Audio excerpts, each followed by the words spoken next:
This is the story of the one. As a maintenance engineer, he hears things differently. To the untrained ear, everything on his shop floor might sound fine, but he can hear gears grinding or a belt slipping. So he steps in to fix the problem at hand before it gets out of hand. And he knows Granger's got the right product he needs to get the job done, which is music to his ears. Call, click Granger.com, or just stop by. Granger, for the ones who get it done.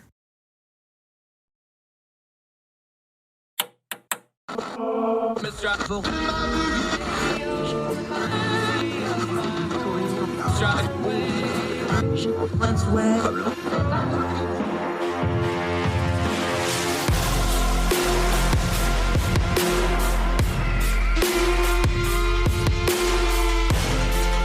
your host, Andrew Donaldson. This is Heard Tell.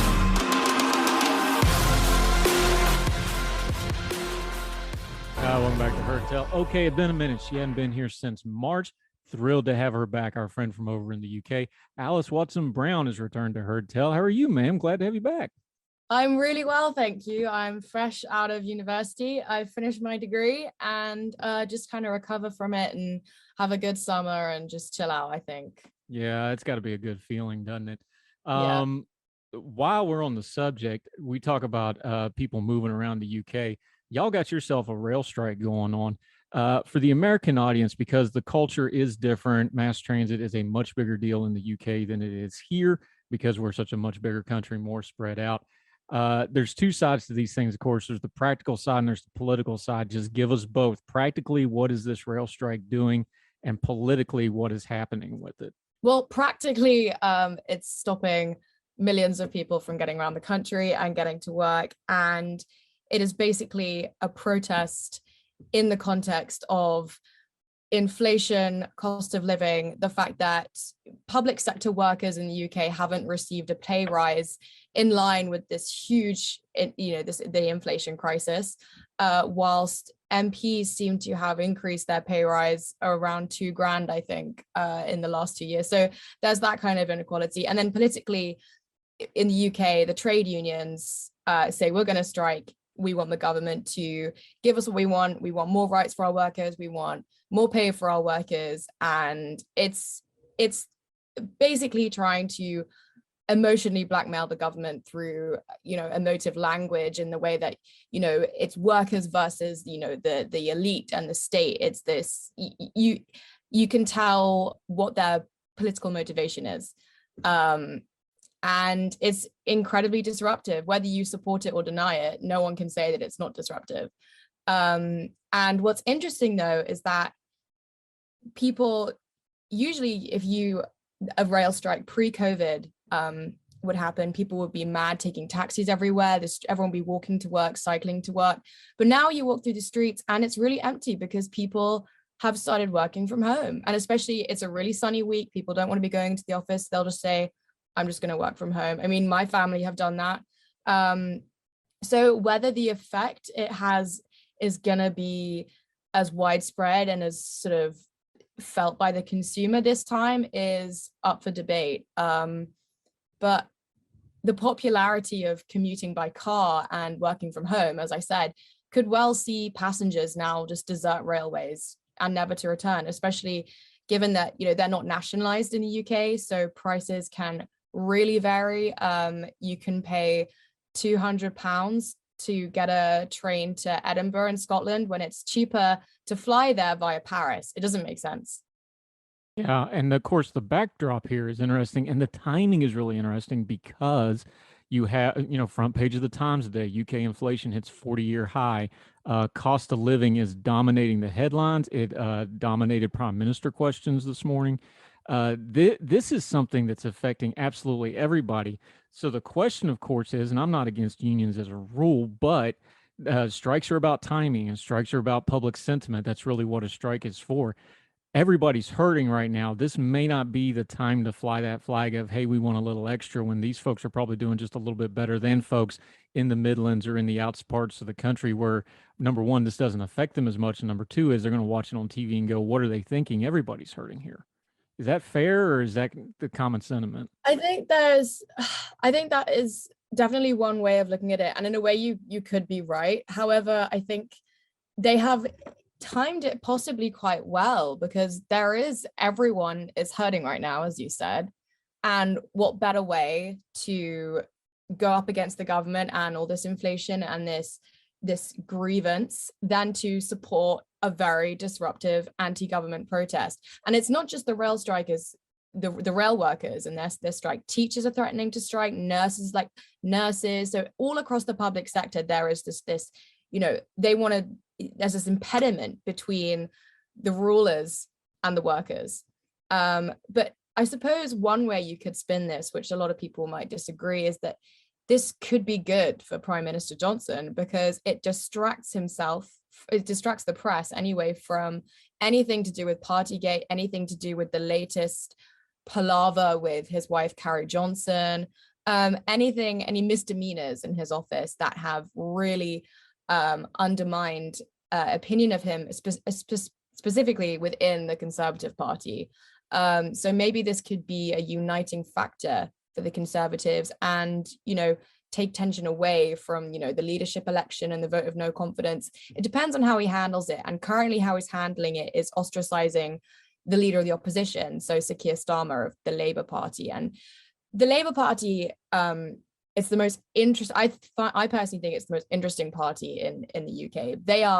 They used to be the parties of the trade unions. Their leadership elections, their internal structure used to be so heavily dominated by the trade unions and their leaders, and how they could really choose which leader got elected and how much influence they had in drafting policies. And Sir Keir Starmer hasn't said anything. He hasn't been clear about it. And the fact that he's not made a clear stand when his MPs are out there on the picket lines really speaks about the state of the Labour Party right now. So Johnson really could use this to his advantage to present a united Conservative government. Well, let's talk about those Labor folks for a minute, because now I'm an American, so just go real slow and use small words explaining this to me. Maybe when you put the U in Labor, it changes things. But we had a really interesting scene with the Labor Party where you have Keir Starmer and the leadership and the front bench telling the back bench that they shouldn't be seen on the picket lines.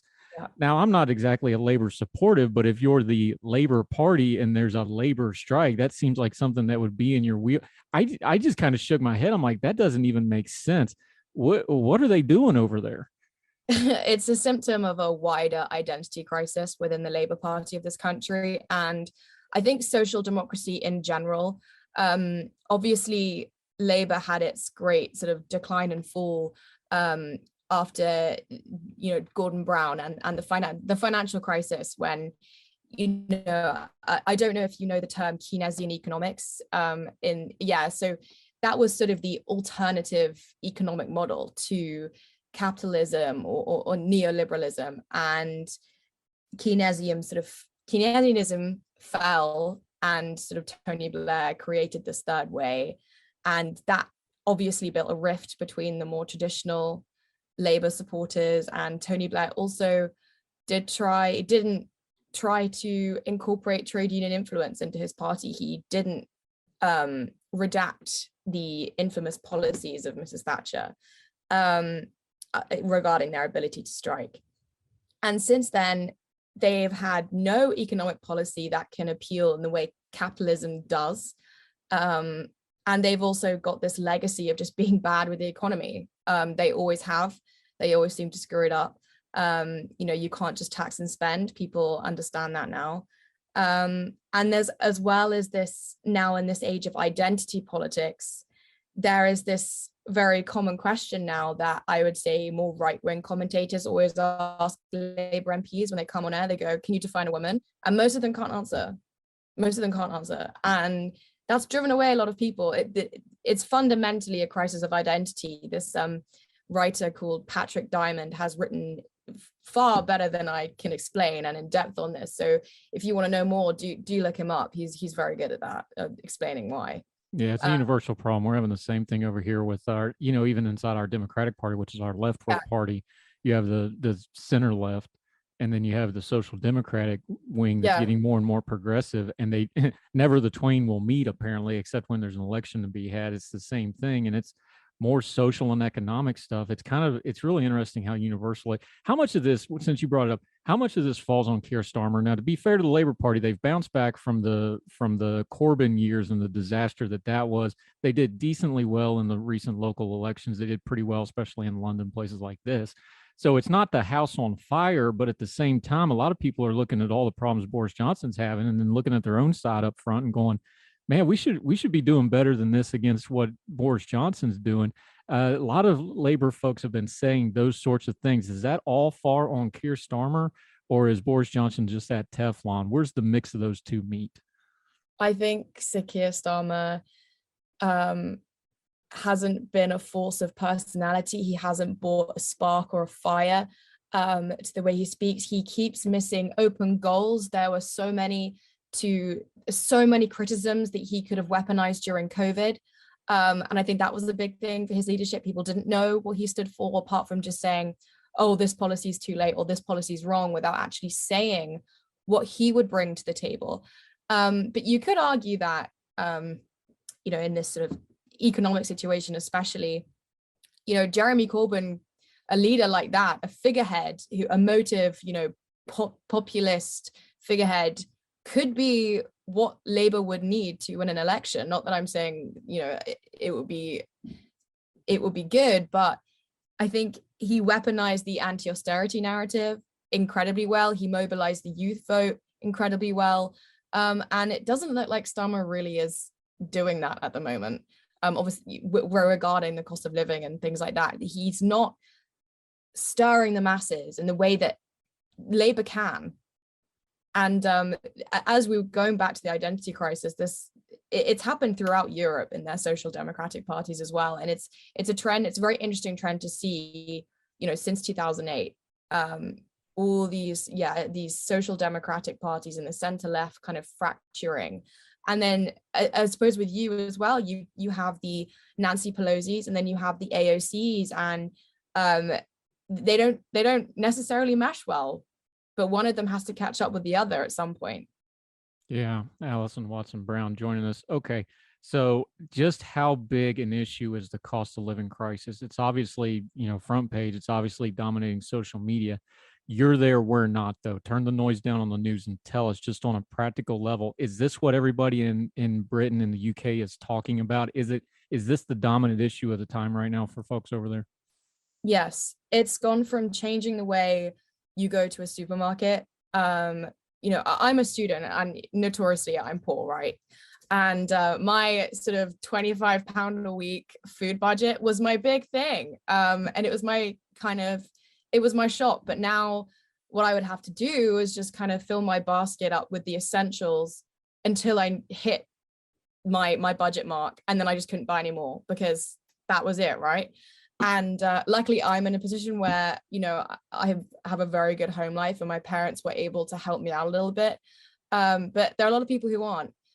However, right now, the weather's hot, people are happy, people can go out and they don't need to worry about heating their homes, because families are choosing between putting the heater on and putting meals on the table, which is horrible. And it's not just that, it's petrol, it's going places. And if people can't afford to go out and buy their Starbucks coffee because they have to save money, or buy their pastry on the way to work, that means the workers in those cafes and in those restaurants are losing out as well. It's a never-ending cycle of pretty much just depression. I suppose the news in some way doesn't necessarily over-exaggerate this. It's true. You see it everywhere, and it's the supermarkets especially are all competing on their save money on this deal, on that deal. And there was this huge story about the government were going to ban 2 for 1 or buy one get one free on ready meals in their in their aim to tackle child obesity. And they decided not to go forward with that in the cost of living crisis, because any food's food, right? You need to feed your kids, and some people don't have a choice. And it caused a lot of backlash, but actually sadly that's what it's come to. but yeah, that's from my perspective as a young person. And even more annoyingly, I coming from London, you know, have to pay like £7.50 for a pint of lager, and it doesn't make going out that fun. Yeah, that's $10 for those of you from Logan that aren't up on the pound sterling conversion to US dollars. That's an expensive drink. Alys Watson Brown. One last political question, and we're going to switch gears. Boris Johnson, he seems to just, oh, it's over, oh, it's not over, oh, it's over, it's not over. Now we had the Lord Gate thing, we've had the ethical stuff, we've had the Kerry stuff over the last week or so. But he doesn't seem like he's really going to be going anywhere. I know there's a little bit of election fatigue. There's no clear-cut replacement for him. Those factor in as well. He just keeps squiggling out of these tight spots and pressing on ahead. It's kind of remarkable to watch, really, isn't it? I think the last point that you said is probably the most influential of the fact why he's still there. There is no real alternative replacement to Boris Johnson. There's no real forefronter. I mean, there are whisperings about MPs, sort of red wall anti-lockdown MPs. So people like Steve Baker, who wanted to lead the COVID recovery group, but their only political message is, you know, I was against lockdown. There's no kind of philosophy about them as there is with Boris Johnson.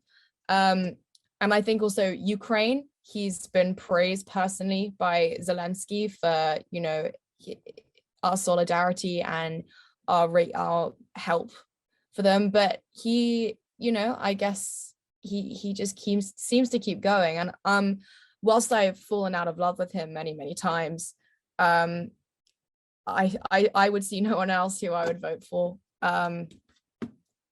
But he doesn't.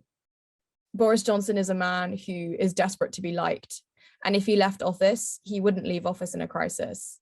He would leave because he wasn't elected, if that makes sense. Yeah, it does. One of our UK friends kind of put it this way. Because I asked him how bad we knew the Partygate picture was eventually going to show up, because that's just the world we live in. And he kind of made it half joking, but it turned out too, he's like, that view of him walking through Kiev outweighed that Partygate picture. He's like, you watch, and sure enough, it did. He was right. All right, Alys Watson Brown, we're going to switch gears. We've been banging on the Brits a little bit. It's her turn. She's going to take a shot at our government, and specifically the FDA. We'll talk a little America with our friend Alys Watson Brown over in the UK, late of Bristol, but she's done with them now. We'll be right back. More Her Tell right after this.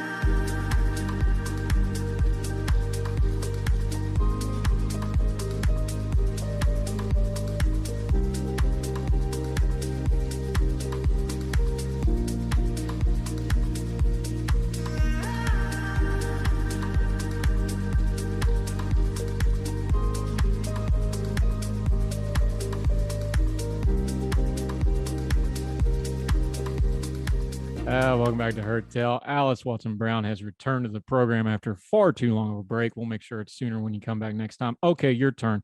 You get to take some shots at us. The FDA. Now, the FDA got a lot of press the last few years because of COVID and things like that. But their main job of regulatory stuff, you touched in on it. You've been talking about smoking. You've got a piece out at Center Square talking about it.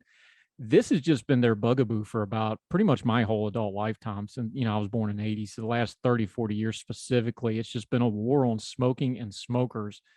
You're writing about it. Now we've gotten in it, and Joe Biden's been talking about this too, the methanol ban, and now they're talking about the age ban.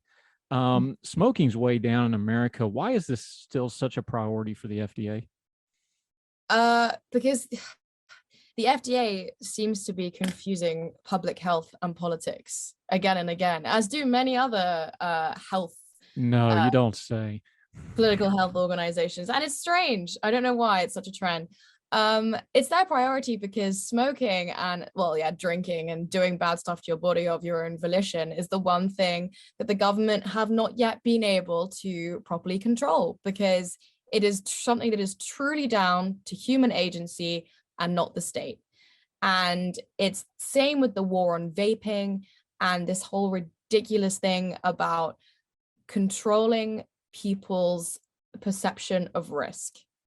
And that is not human. That is not how humans function. And so the problem that I really can't stand is that with these policies like the menthol ban, the vaping ban, and things like that, is that it's done using the pretense that it's protecting minorities. It is done saying, oh, it's going to help women, it's going to help LGBTQ plus people, it's going to help race equality. And it's like, okay, so you're going to criminalize something which a lot of minorities do, mainly African Americans, whilst you're in an incarceration crisis, of which African American citizens are overly represented. Is that doesn't make sense. And you're also, it's just not on a human level. It's on an economic level. It stumps innovation in the sector, and it stunts, informed knowledge. And it's having smoked from a young age. I went to a boarding school in the middle of the countryside, and it was sort of the only thing we were able to do to try and have some fun. I quit using vaping and, flavored alternatives that were tobacco, smoke free. And without that, I would not have quit. And I'm thankful for the wonders of innovation for helping me do that. But people do not quit smoking because their moms or the government tells them to. They do it because they feel an innate need to better themselves. And the state of Colorado this is why I love America, because I love how you have separate governments that it's an experiment, a lab test, as I used to learn it as. The state of Colorado also tried to they've also issued a statement saying they want to ban menthols. And the projected damage to their economy could amount to, $4.6 billion, with 5,000 businesses who rely on the sale of these products, as well as their consumers, to be hit by this. And alternatively, people are just going to be taken to the black market. So there are so many things wrong with the FDA's war on smoking and on alternatives. It just, why don't you try and give people a little bit of a better life by empowering them? Then they might be able to make some decisions about their health and about their life. It's nonsensical, and I've always said it. The thing to me, and the heavy-handedness and the nonsensical bureaucracy of using a hammer to kill a fly for these things really becomes evident to me with the vaping thing. Because on one hand, you're saying we're going to spend this massive amount of taxpayer money to get everybody to quit smoking. And then on the other hand, you're taking away the one thing that every smoker I've ever known that quit using it swears up and down is the best thing ever to get them to quit smoking. And they're doing it at the same time. And I understand the bureaucracy does that because that's how you get your funding, and that's how you get your researching. That's how you get your budget items, because you can do multiple things at once. But it's so nonsensical to say, okay, we're going to hammer people for smoking because of the health costs, whatever. Okay, fine. Give them the alternative. Oh no, we're going to ban the alternative at the same time. That's just so blatantly nanny state nonsense that I just don't know how it's even defensible, other than the fact it's a line item in a budget for thousands and thousands of people. And that's the reason it keeps going, because I can't find any other better excuse for it, because even anti-smoking people are like, yes, vaping helps. I mean, it's the most helpful thing ever for these folks. I'm not usually a fan of, binaries, but you cannot be anti-vaping but without being pro-smoking. You just can't. And that the FDA are trying to go along these the FDA are going on these two parallel paths of policy that can never possibly meet and can never possibly be good for anyone. And the vaping, it's the honest thing, they want to follow the science, but they won't follow the science that vaping is 99% safer, or that the more you invest in companies which harm reduction initiatives, the more businesses are going to innovate and provide new, more accessible, even safer products to people who want to quit.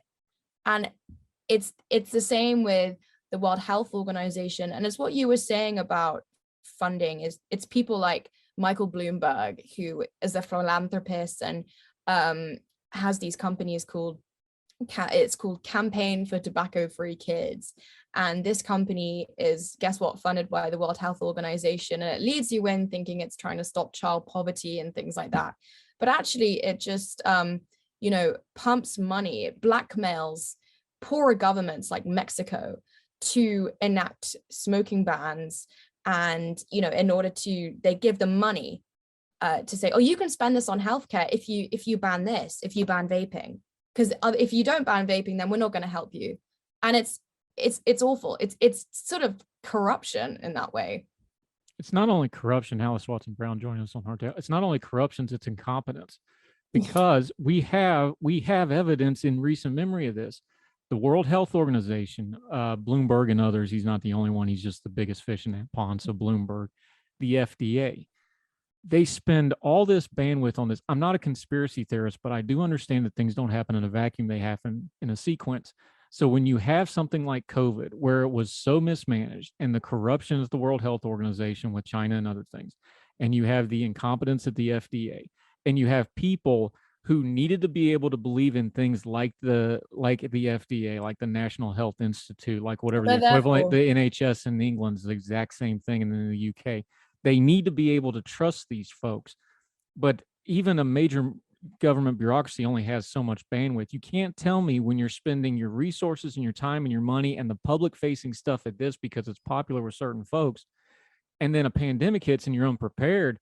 I'm going to judge you on that and go, well, maybe we should have spent more time on that actually has a huge graphic, horrible body count to it, instead of this pet project thing that is more of a personal choice, even though there's no smoker I've ever met in their life that doesn't know it's not bad for them. Okay. Yeah. Right. But there's no way those two things aren't connected. And I know that's a little broad, but that's just the facts. They need to spend time on things that matter. Like we just had a headline in the UK, polio is back in the UK for the first time. Yeah, I just saw that. Great. But that's the point, though. It's like maybe you should focus on actual public health stuff instead of political public health that is a financial and political cudgel to go beat people over the head with. That would, mistake that kind of thing. I would be knocked off my chair if that actually happened. No, I agree. That's a lot of people say that it's conspiratorial thinking to, connect dots. And as I agree with you, I wouldn't say I'm a conspiracy theorist, but it has just seemed that in the last few years, there is just this kind of emerging battle against just personal choice with the most ridiculous justifications for it. And I'm worried in a way. And I love the idea of the FDA, of, a health service for everyone. And in a way, a world health initiative, so we can draw talent from all countries to research and help people all across the world. That no rational person can be against that, right? But it's a very small amount of people who receive a very large amount of money who go, yeah, I'll try this just to see what happens, and I won't care about how many people it affects. And that is incomprehensible to me as to why this has been allowed to go on for so long, and as to why even a leader like, Boris Johnson is still considering partnering with the World Health Organization. And it flabbergasts me. It does. We've public health has turned into a misnomer because there's not really anything public about it. It's just government that needs to be more accountable, and unaccountable government is always going to be a mess no matter what form it takes.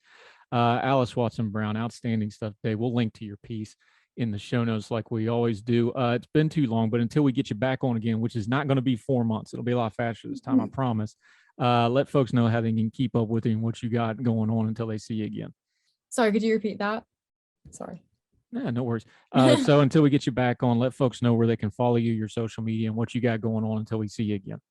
Yeah, so my Twitter handle is Alys Watson Brown, just at Alys Watson Brown. It's spelled ALYS.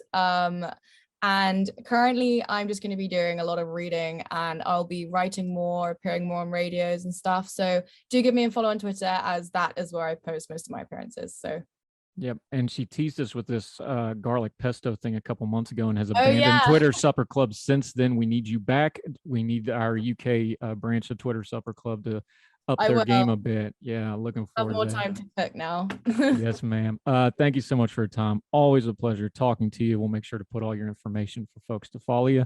Alys Watson Brown, outstanding job as always. Talk again soon, my friend. Thank you. Thank you, ma'am.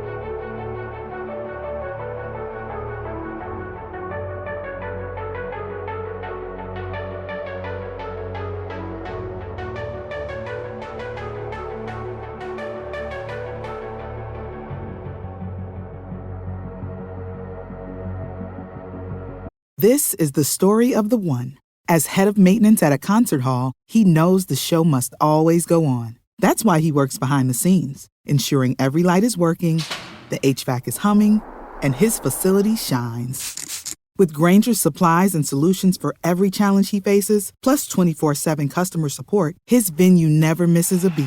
Call quickgranger.com or just stop by. Granger, for the ones who get it done.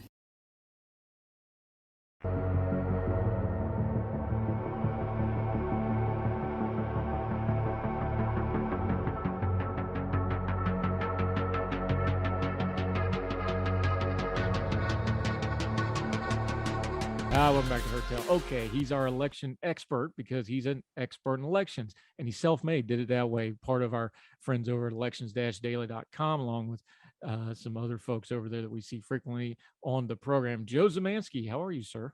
Oh, I'm doing very well. It's a rainy day here in central Pennsylvania, but I'm doing very well today, Andrew. Thanks for having me on. Does that have anything to do with the poll numbers that are now out about the races, especially for governor and senator in Pennsylvania? Because those look a little grim and gloomy if you're the GOP, don't they? They do right now, but, I think as we've lived and learned from not only the 2020 elections, but from Virginia in 2021, you don't really see those polls kind of materialize what people are feeling until August when these campaigns really ramp up. So, these early summer polls, they're a good data point, but taken with a grain of salt for right now. August is when you really start to see the numbers start piling up. Now, I'll push on that one just for the point of discussion. The pushback on that one is Glenn Youngkin was relatively unknown outside of Virginia. In Virginia, probably relatively unknown. He built his brand and identity through that race and won that race. That's not what we got in the Senate here. We got Oz, who has all kinds of negatives and a well-established background. So the opinions on him are kind of baked into the cake. You've done this a while. You do the numbers. Does he have movement numbers in the poll to make up? This looks like it's going to be a 2 to 5 point race somewhere in there all the way around back and forth. Does he have movement in the polls to get those kind of numbers? I think he, the thing with Oz is that he just got to get his approvals with our Republicans up. Obviously it was a very, very long and hard and heavy primary in Pennsylvania for that Senate race. Obviously, he took a lot of hits, not only from Team McCormick, but from Team Barnett, that he was not, and especially from Team Barnett, that he was not Republican enough. That was a question that followed him the whole time. And it'll be very interesting to see, kind of how that develops here. But I think that is something he can make up, though, is that fact that he can still, I think, build that back up with Republicans and kind of build up that approval rating back up there as they kind of meet both candidates. I think, again, that's what he needs to do. It's not even just what he could do. This is a what he needs to do type of option. Now, I'll admit we all have our biases. We're grown folk talk here on Her Tell. I have biases, so I'll just put it out there. I would not vote for him. I don't like the Turkey stuff. I don't like the Erdogan stuff. But I follow a lot of foreign policy. I know about these things. I study those things. The mood in the Republican Party is not towards foreign policy right now. There's definitely an isolationist tilt, especially in the Trump and MAGA wings of the party. Is that going to hurt him or not? It's a deal breaker for me, but that's my own personal biases. You tell me, is that going to play at all in this race for a U.S. Senate seat? I think it could. I think it very much depends on how Team Fetterman tries to go after him for it. It like you said, didn't really play all that much in the Republican primary. I think in a general election, though, obviously it's a much different atmosphere. It'll be very interesting to see kind of how that atmosphere, how that part of his life and how that part will translate into the campaign. Now, the general election, where that might be a little bit more upsetting maybe to some swing voters, especially in those potentially in those collar counties, if this is an attack that the Fetterman campaign decides to hone in on. One more quick thing since you mentioned it. Fetterman had the health scare, went through that. Kind of hard to tell how that, a lot of people are like, oh, this deal. I was like, well, no, that Fetterman's a different kind of cat to start with. I think that would probably be a sympathetic for his base to him, like, oh, he's overcome this. I think it actually kind of humanizes a guy who's kind of, and I don't mean this even in a bad way. He's just kind of a weird dude. He's just different. I think something like the health scare might actually humanize him and help him with voters, but that's my opinion. What do you think? The health scare and coming out, he's up in the polls right now, which he probably should be with some of the built-in things he's going to have. The health scare and his performance going forward, what do you see happening there? You know, it might depend on when we start seeing him on the campaign trail again. You know, if we get, I think August is kind of that big month when we're talking about general election campaigns. If he's not really back on the campaign trail full-time in August, that's when these questions will start popping up again. You know, obviously, heart issues are nothing to be, nothing to not be concerned about. That's for sure. And I think there is potentially an issue here with the fact that he didn't let anyone know about it. I don't think even people in Harrisburg knew about it. Because the fact is he was diagnosed with it before he became lieutenant governor in Pennsylvania. So it's something, again, it's kind of like the Oz and Turkey thing. It depends on how it is, brought on to, and it depends on, kind of how the Oz team then kind of decides to forewarn it. Because again, the health issues are something that if they're attacked in the wrong way can certainly backfire very, very quickly. If that's something you decide to attack on, those are attacks that can backfire very, very quickly. Yeah. And real quick, the governor's race, Mastriano is down a little bit right now. On paper, this looks like a candidate on paper, this looks like a candidate that is going to be all kinds of problems for the GOP. I think this is them shooting themselves in the foot a little bit on a winnable race. But, last few years have been weird. You never say never. I'm open-minded on it. Mastriano, he's not getting trucked or anything. He's down a little bit, but they've also got a thick oppo file on this guy. Did the Republicans blow this one? I think it's very possible. I mean, I've always stated my concerns about Mastriano. I don't think he's a guy who can moderate. I don't think he's a guy who can move away from what drove him to kind of this fame. And that is in a large part due to him very much pushing the nonsense that is the idea that there was fraud in the 2020 election. He was a big factor in that. And the fact is he the money game, which are big in governor's races, especially in governor's races, that's key. This is a guy who's going to get romped by Shapiro, and not by just, the Clinton Trump numbers, where that doesn't really matter, especially in presidential elections, because there's kind of a peak where money matters in presidential elections. But in governor elections, money matters a lot when you've got a guy who has $13.5 million in hand for Josh Shapiro, and a guy who we believe has around 400,000 in hand in Doug Mastriano right now going into the summer months. That's a legitimate problem, I think, for Republicans. And that's, I think, been an underrated concern, is the fact that Mastriano is not a guy who has connections necessarily to raise money right now. And he might not be a guy who the Republican Governors Association might want to spend money on, even if it's, even if polls are showing a 4 or 5 point race. He might be a problem that the RGA does not want to spend money on and not save him in that regard. Yeah, in Pennsylvania, this well, there is some major media markets. You got money. If you got a money advantage, you can flood a chunk of the electorate in the fall, especially places like Philadelphia, Pittsburgh, and the Lehigh Valley, places that you really got to win a statewide race. Money doesn't usually show up other than in news items until about, August, September. I think he's just going to get buried in bad stuff running up to the end of this, and then that'll be that, and it'll be 5 to 10 points. Am I wrong there?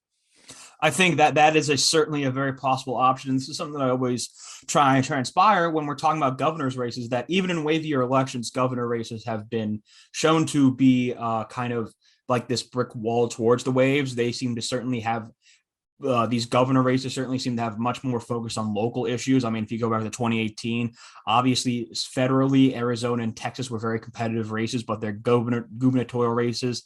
Doug Ducey of Arizona and Greg Abbott of Texas soared to re-elections by over 15 points in both of their races in 2018.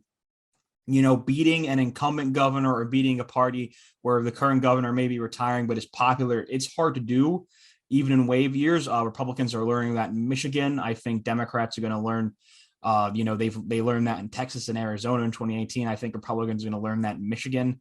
And I think they're going to learn in a couple other places as well this year that being an incumbent governor is much easier said than done, even in wave year elections. Yep. Let's start running through some of these primaries. Joe Zemansky from Elections-Daily joining us. By the way, some guy that runs an elections website might want to do a piece on how the American populace and electorate tends to like to kind of put themselves bulwarks up. They like to split Congress. They like to split governors from their races. There's some historical trends to that. It might be interesting for somebody who knows a lot about elections to look into one of these days for a written piece. Hint, hint. We've had some notable primaries things. Let's go down to Alabama. Mo Brooks, bless his little heart, what there is of one. He got trucked by 30 points in the end. He was endorsed by Trump. He was unendorsed by Trump. Katie Britt on paper is, what you would normally call a normal GOP senatorial candidate. She's also young. I think she's mid-40s, late 40s. Only 40. She's only just turned 40, apparently. Oh my God. I mean, she could be in the Senate for 40 years. She's that kind of a candidate. But then Trump got involved. It looks like it shook itself out the way we kind of started. And Mo Brooks is now saying he's going to end his political career. I'll believe that when I see it. But anyway, just real quick on that one, because Trump got involved, people were watching it. We had the circus around it. Talk a little Alabama real quick. Also Governor Kay Ivey and all that mess. Well, yeah, I mean, Alabama was probably maybe the most roller coaster GOP Senate primary yet in terms of kind of the outside influences on it. Obviously, Donald Trump originally endorsed Mo Brooks very, very early on in this race. It was a very early nomination, one of his first. Actually, this was basically a reward to Brooks, basically because, again, Brooks was one of the frontliners in Congress with the nonsense around the 2020 election again, and again, the pushing of the belief that there was voter fraud in some way. If you look at that, Brooks was the guy behind that, and Trump decided to reward him with a very early endorsement. That did not stop, however, Katie Britt, who was backed by Richard Shelby. She was Richard Shelby's former chief of staff. This is Richard Shelby's sheet. He's a very influential and popular guy in Alabama politics. I never counted him out. And Brooks has always had questions around him campaign-wise. He comes from Huntsville, which Alabama hasn't elected a statewide official from Huntsville or that northern part of the state since the 1970s. So there's kind of been this curse around the Huntsville area since then, that because it's kind of this lesser populated area, it doesn't necessarily culturally mesh in with the other parts of the state.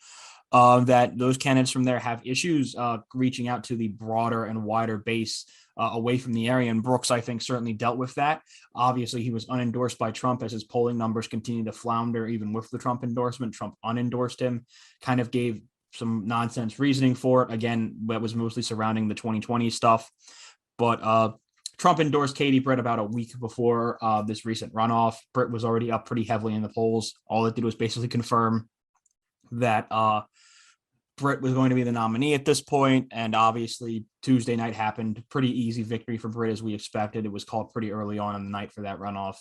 And Mo Brooks, as you said, we'll see if he sticks to it, but he is in his mid-60s at this point. It sounds like Brooks is going to be taking a forever break from politics right now, and he seems to be retiring within Huntsville from politics for a good period of time. There's something with Mo Brooks I can get behind and endorse. May he enjoy his grandchildren outside of elective office, and God bless him doing so, because it's time to go, Mo. Bye-bye. Our good friend Joe Zemansky from elections-daily.com. We're going to run through a bunch more of these primaries. We're also going to look at, we got some real big ticket ones coming up. Arizona is going to be an absolute gang fight out there. A couple other ones. Joe Zemansky, Elections Daily, our good friend and election expert. Right after this, our tale continues.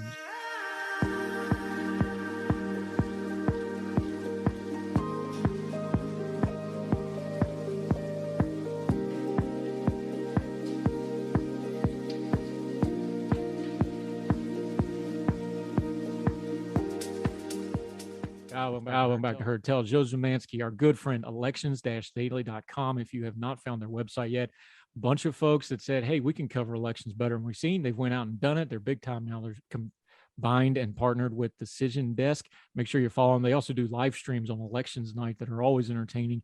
Good folks. Make sure you're following them. You can see his social media there on the lower third graphic. All right, buddy, let's talk through a couple of real quick ones. A race that not a lot of national coverage, but you know it because you're there, because you're one of these seemingly endless string of George Mason grads that we've got to deal with on the program. Virginia, there was a House runoff election. Didn't get a lot of national coverage, but it's kind of tied into Glenn Youngkin. It's almost like the bookend of the Glenn Youngkin story. Just walk people through that real quick for them. Yeah, so obviously Virginia had their last remaining House primaries on Tuesday night. The thing with Virginia is that congressional committees, basically the district committees, can choose whether or not whether they want to hold a primary, whether they want to hold a convention. In Republicans, a convention method is still very popular in some regards. The Northern Virginia-based districts, the 11th, the 8th, and the 10th all held conventions, as well as the 5th congressional district. And with that, because there were no competition for the for the 9th and the 4th congressional district, that left only 4 contested primaries on Tuesday night, the 6th, the 3rd, the 2nd, and the 7th, in terms of Republicans. And Democrats actually had no contested primaries. They had no big primaries this year. Don Beyer did get a primary challenge this year, but did not end up doing anything. He won in a 78-22 re-election bid. But Republican side had more interesting. They had 2 key races, of course, in those 2 key seats, the 2nd and the 7th. These are going to be 2 very key congressional races in Virginia in 2022. The 2nd is a Biden +2 seat based around Virginia Beach City, while the 7th is a Biden +7 seat based around Nova, exurbs, and suburbs, mainly in Stafford and Spotsylvania counties, and then going out to some parts of Central Virginia. So it's 2 very interesting seats here. Republicans in the 2nd district, it was expected that they would nominate Jen Kiggins by a pretty heavy amount. She's a current state senator from the Virginia Beach area. That's what she did. She won about 56% of that primary vote. Her closest competitor, Jerome Bell, who was a very right-wing individual from the Virginia Beach area, got about 26% of the vote then. So again, Kiggins won by about 30 points in that regard. Unsurprising on the night. The real interesting race ended up being the 7th congressional district race.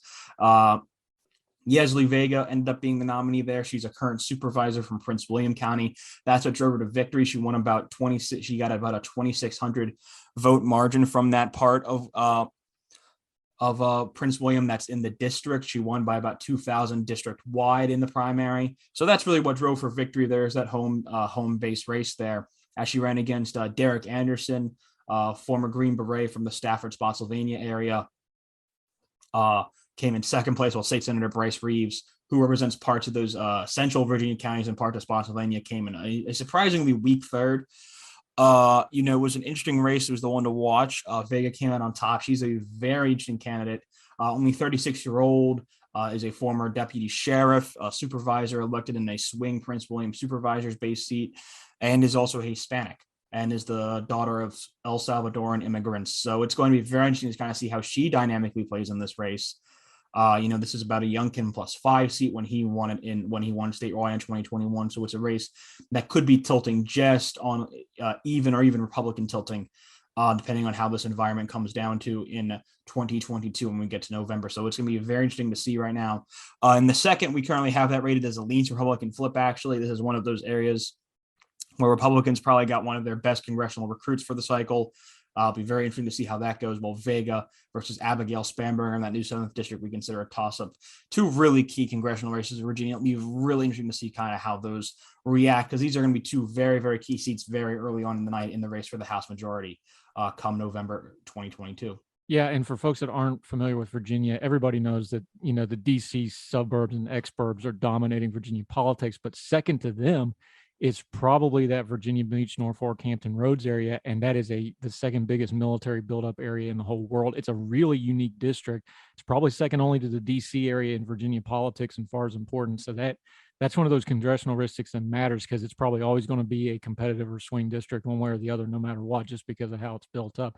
All right, real quick, let's get to some important ones that we haven't touched on because we haven't had you in a couple of weeks because you're this busy guy doing all this fancy stuff now. South Carolina, again, a race that Trump heavily got himself involved in, got a split decision. He clipped off one of his vengeance rod lists, Tom Rice. But Nancy Mace came back. She's kind of a unique personality in the Republican Party. Trump came out against her. She survived it. That sure seems like maybe, and she's another one, she's young. This sure seems like something that probably sets her up for a pretty successful career going forward if she handles it well, because that's a pretty tough acid test for an early part of a GOP congressional career, isn't it? Absolutely. Obviously, well, so of course, as you mentioned, he did get a split decision. Tom Rice in the 7th district actually got beaten without the need for a runoff by Russell Fry. Fry got 51% of the vote, so he avoided the runoff there against Rice, who was in 2nd place. So Fry will be the congressman in almost certainty in this about Trump plus 18 seat come 2022. He does get rid of one of his impeachment votes. However, Mace was a bit of a different story. Mace did not vote for impeachment, but she was pretty heavily critical of Trump post January 6th. She did not vote to try and overturn the results in any of the states that came up in the House. So this was a key race. She was going against Katie Arrington. She was the former candidate in the 1st district in 2018. She was the one who lost to Joe Cunningham in that seat. Trump endorsed Arrington. But really what it came down to was that Mace had a pretty overwhelming margin in Charleston County, which is our home base. She won that about 62-37. And then she also won Beaufort, as we dealt with multiple times on the show that night, the issues of making sure which way to pronounce that Beaufort County in South Carolina, which is a county just south of Charleston. It was another pretty heavily populated part of the district. Mace won that about by a margin that she won the race by about 54-46 over Arrington. And that's really what kind of drove her to victory. And that is going to be a big thing. And obviously, Tim Scott is a name that we've heard a lot over the last couple of years. He's confirmed no matter what that 2022 will be his last go around. If Mace is someone who's still around, if Scott becomes someone's vice presidential nominee, or if he just up and retires in 2028, Mace is someone who's certainly coming from that Charleston area and that coastal area, could certainly potentially become South Carolina's next senator and first female senator. It's definitely a possibility now. It doesn't seem like Trump seems interested in going after her post this year. He actually, one of the few ones who he's endorsing against, who he congratulated on his new Truth Social site in the post race of that election there. So it doesn't seem like there's going to be energy from Trump world to go after her past this point. So it'll be very interesting to kind of see what continues to go on after this. I got the answer for that one, because South Carolina is, how you doing, President Joe Biden? Really, really, really important. If you want to be president, you basically have to win South Carolina for either party. It's probably the one state that both parties have it, probably 1, 2, or 3 on the thing.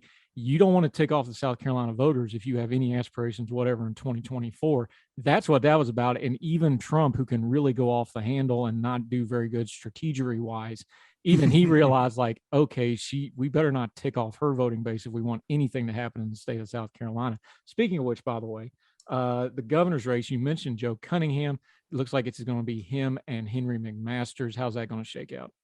South Carolina is a state that is, just because of the way its population and its voting base work, it's a relatively inelastic state.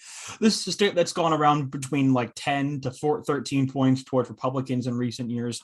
It's pretty much stabilized at that point. It's one of those inelastic states, and that's a word that's tad overused, but I think it actually describes South Carolina statewide pretty good. We doubt that McMaster will have any issue here. Cunningham obviously may have some slight bigger appeal than maybe another candidate would in that coastal area of the suburbs that might knock down the margin a point or two, but this is still a red wave year. McMaster's not an unpopular governor by any stretch of the word. I think this will be a pretty quick, pretty solid victory for McMaster, I think is the right way to put it. That's for sure. As we kind of get into that race here, when it comes down to it, it's not really a race that we're going to be keeping an eye on at this point.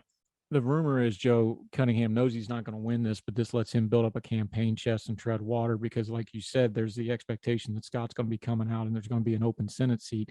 But if he loses this, that's a couple L's in a row. Is that good strategy on his part? Is this probably going to be his last go around and somebody else rise up? Or do you think that strategy pays off where he can tread water and then go after that Senate seat? That's what he really probably covets. I think, I never think back-to-back losses is a good thing in politics. Never thought it's a good thing. Obviously wave babies, kind of like Cunningham is, we've seen this before with Republican wave babies and with Democratic wave babies, which are candidates who win a House seat that was pretty decently Republican, or I should say towards the opposite party when they win it in a midterm year. They then proceed to lose it usually narrowly by 2 to 4 points in the actual presidential year. Then that's basically what happened to Cunningham in that regard. And, that is, they do these races where they try and go run a statewide race, again, usually in a midterm, potentially against their party. And sometimes it's for their party and it pays off. But in a year that's against their party, it usually rarely pays off. I don't think this is a move that'll help Cunningham kind of stay in sights after this race is done. I don't think it's going to help him very much. Let's project ahead a little bit. There's other states, of course, and we'll talk about them in due course. I want to talk about Arizona, August 2nd. This is going to be all sorts of ugly. It's getting, you thought it would maybe ease up a little bit. It actually seems to be, the stupid seems to be accelerating in these races. There's, of course, the Senate race, there's the governor race, and we know what's going on inside of Arizona. It's been ground zero for all the election nonsense, mess, and conspiracy theories. We've got active investigations going on. We've got lawsuits going on. It is a big old hot mess. And you've got some really questionable candidates who may actually win some nominations here. How do we parse out Arizona? Because this looks like a dumpster fire from a distance. A dumpster fire is probably the best way to describe Arizona, quite honestly. The Arizona Republican Party, just because of the way it is and how we look at it, has been kind of become a mess over the last couple of years. Kelly Ward, a former firebrand state senator who was trying to primary John McCain in 2016, took over the party apparatus as chairwoman in 2018. It has kind of been a downhill slide since then. Can you repeat that real quick? Because people told me, well, they're just giving her a state seat to get her to be quiet and go away. I'm like, no, that really matters. So I hate to say I told you so, but when that happened, you can go check my Twitter feed. I got pushback. People are like, no, they're giving her that to get her to shut up and go away quietly and placate her. I'm like, no. This is bad. You're going to burn the whole party down, letting her in charge of that. I feel vindicated there, buddy. Yeah, no, I mean, that's absolutely the case.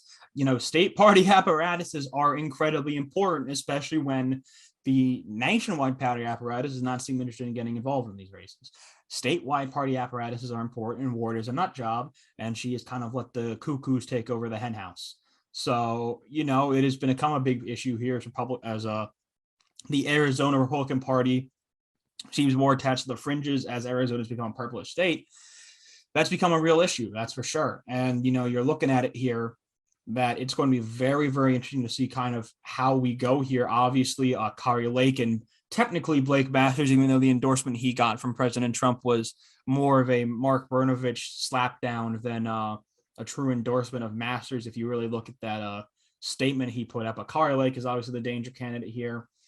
Really from that governor's race, Karen Taylor Robeson, a businesswoman from the area, from the Maricopa area, is her main challenger at this point. This is a race that's gotten really, really nasty in the last month in that governor's primary between these two women. Now Lake is actually being hit hard here as kind of this the issue around gay rights and specifically transgender individuals has really come up again, especially as we've seen issues with drag queens and kind of their role. That some people have brought them up in society, that's for sure. Understandable pushback, I think, that's for sure. But you're kind of looking at it here, and there is a recent attack that Lake has been friends with a very well-known Arizona drag queen back when she was a newscaster, and these photos and these Instagram posts of Lake basically praising her have come up now as an attack. And apparently there's been some slight on the ground rumors that it's working. Obviously, the attacks against Lake is that she is a fraud, and obviously someone who voted for Obama in 2012, donated to Obama in 2012. There are even signs up in Arizona that put Kari Lake next to President Obama's face and say, "I voted for Obama in 2012." And that we'll see if that attack works in Arizona. This is a race that's just going to be very, very interesting to see kind of how this all pulls out in about a month and a half on August 2nd. And like we said, this is a race that still has time to develop, because that's just how it's going to be in this race. The race has a lot of money in it, and there's going to be a lot of time for this race to still kind of flesh itself out as we get closer to that August 2nd primary date. Does sitting U.S. Senator Mark Kelly just kind of try to glide above all this and ride this out? It kind of feels like that's where this is going. That does kind of feel like where this is going. And obviously, Kelly, who has been a money printer in terms of fundraising ever since he got involved, has the war chest to potentially do so. So it'll be very interesting to kind of see how that response is as well when the time comes. All right. Speaking of unsuitable for office, let's go over to the show me state real quick in the time we got going. Roy Blunt, of course, is retiring. That's a big hole in the Republican caucus. We'll talk about that some other time. He's one of those guys didn't get a lot of national push, but he had a lot of pull in the rooms. So Roy Blunt is retiring. Eric Greitens, my God, where to even start with this? Of all the unsuitable candidates for office, he is absolutely top of the list. I don't trust any of the polling out of Missouri right now because this is such a race with the dynamics, but just talk about it real quick. There's a lot of history here. Josh Hawley is, of course, the other sitting U.S. Senator. He actually, as Attorney General, pushed the recommendation that got Greitens to resign. It was a quote unquote deal. Let's not get into that, but there's a lot of history here. There's a lot of mess in here. Where do we even start to parse out Missouri? Well, I think just to parse it out here is that Eric Greitens is, like you said, very unsuitable for office. This is a guy who has pretty solid accusations of domestic violence against him. This is a guy who also has what seems to be pretty solid accusations of rape against him. And this is a guy who could legitimately, we've talked about this before. We talked about this possibility with Roy Moore in that Alabama 2017 special. This is a guy who could legitimately find himself kicked out of the Senate if he is elected senator, just based on the potential crimes he has committed.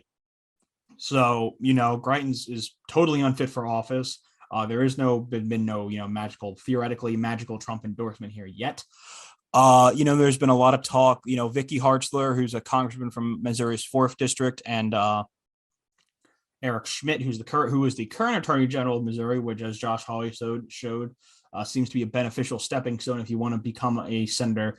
Right now, Greitens has shown to have a very, very slight polling lead right now, usually hovering around 25%. There's been a lot of calls of Billy Long, another Missouri congressman, is in right now, polling around 8%. There's been a lot of calls for Long to drop out and to endorse one of Hartzler or Schmidt, so that way one of those two can truly grab some momentum, try and jump above Greitens here. But it would be undeniable that he would be someone who could potentially put Missouri in play in a red year, and would just be an all-around mess for the Republican Party. I mean, this guy's a legitimately bad human being, what seems to be a legitimately disgusting human being. And the recent ad he put out about rhino hunting, and the RINO, the idea of Republicans who rename only, which Greitens likes to point a lot of fingers at, as he tried to knock, as the ad showed him busting down with a shotgun a person's door that theoretically could have been a rhino, which was a pretty disgusting ad all in general.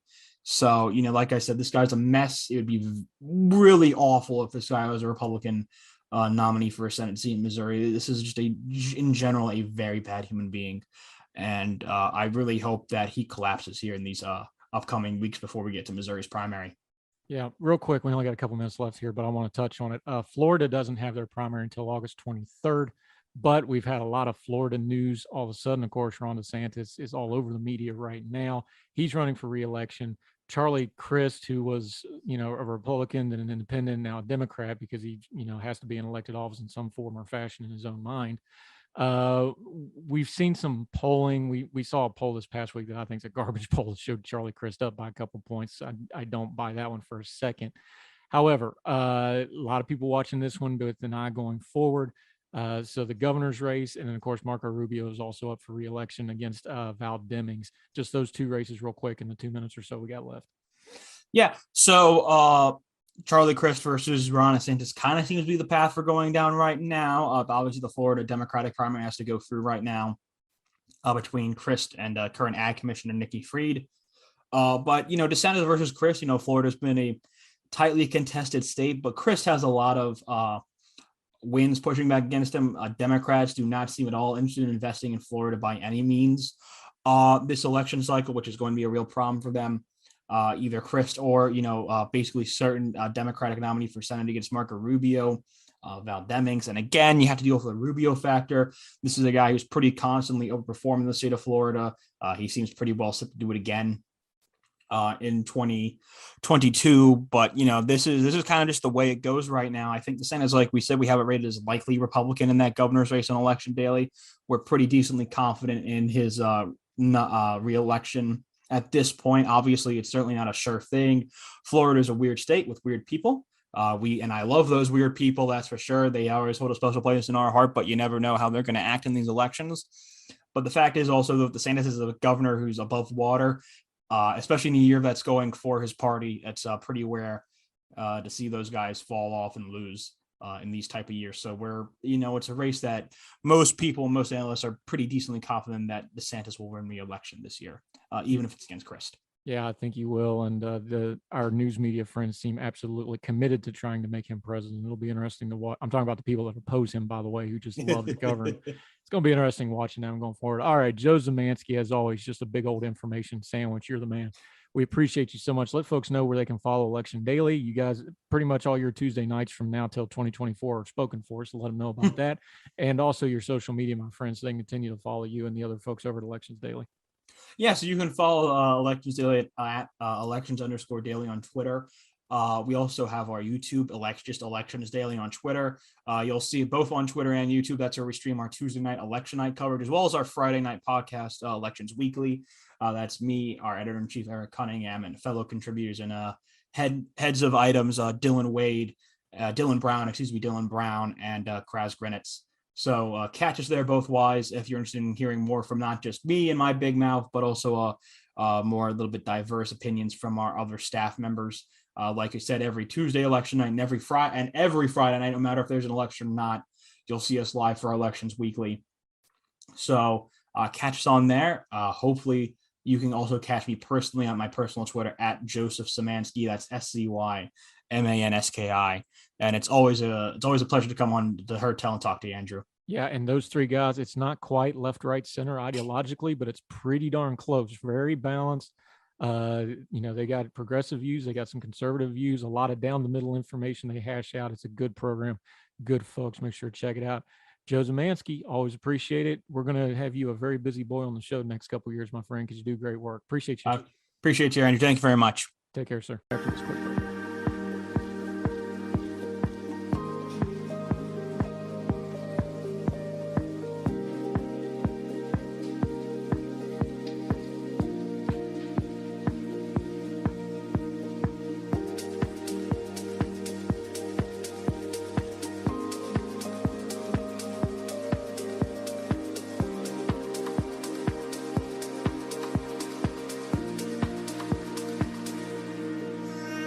Okay, when we got congressional questions, this is the guy that's got the answers. He covers Congress for The Independent. He's also an MSNBC contributor, formerly The Washington Post. He moves, he shakes, he gets things done. He knows people. He talks to people, which is what we're going to talk about today.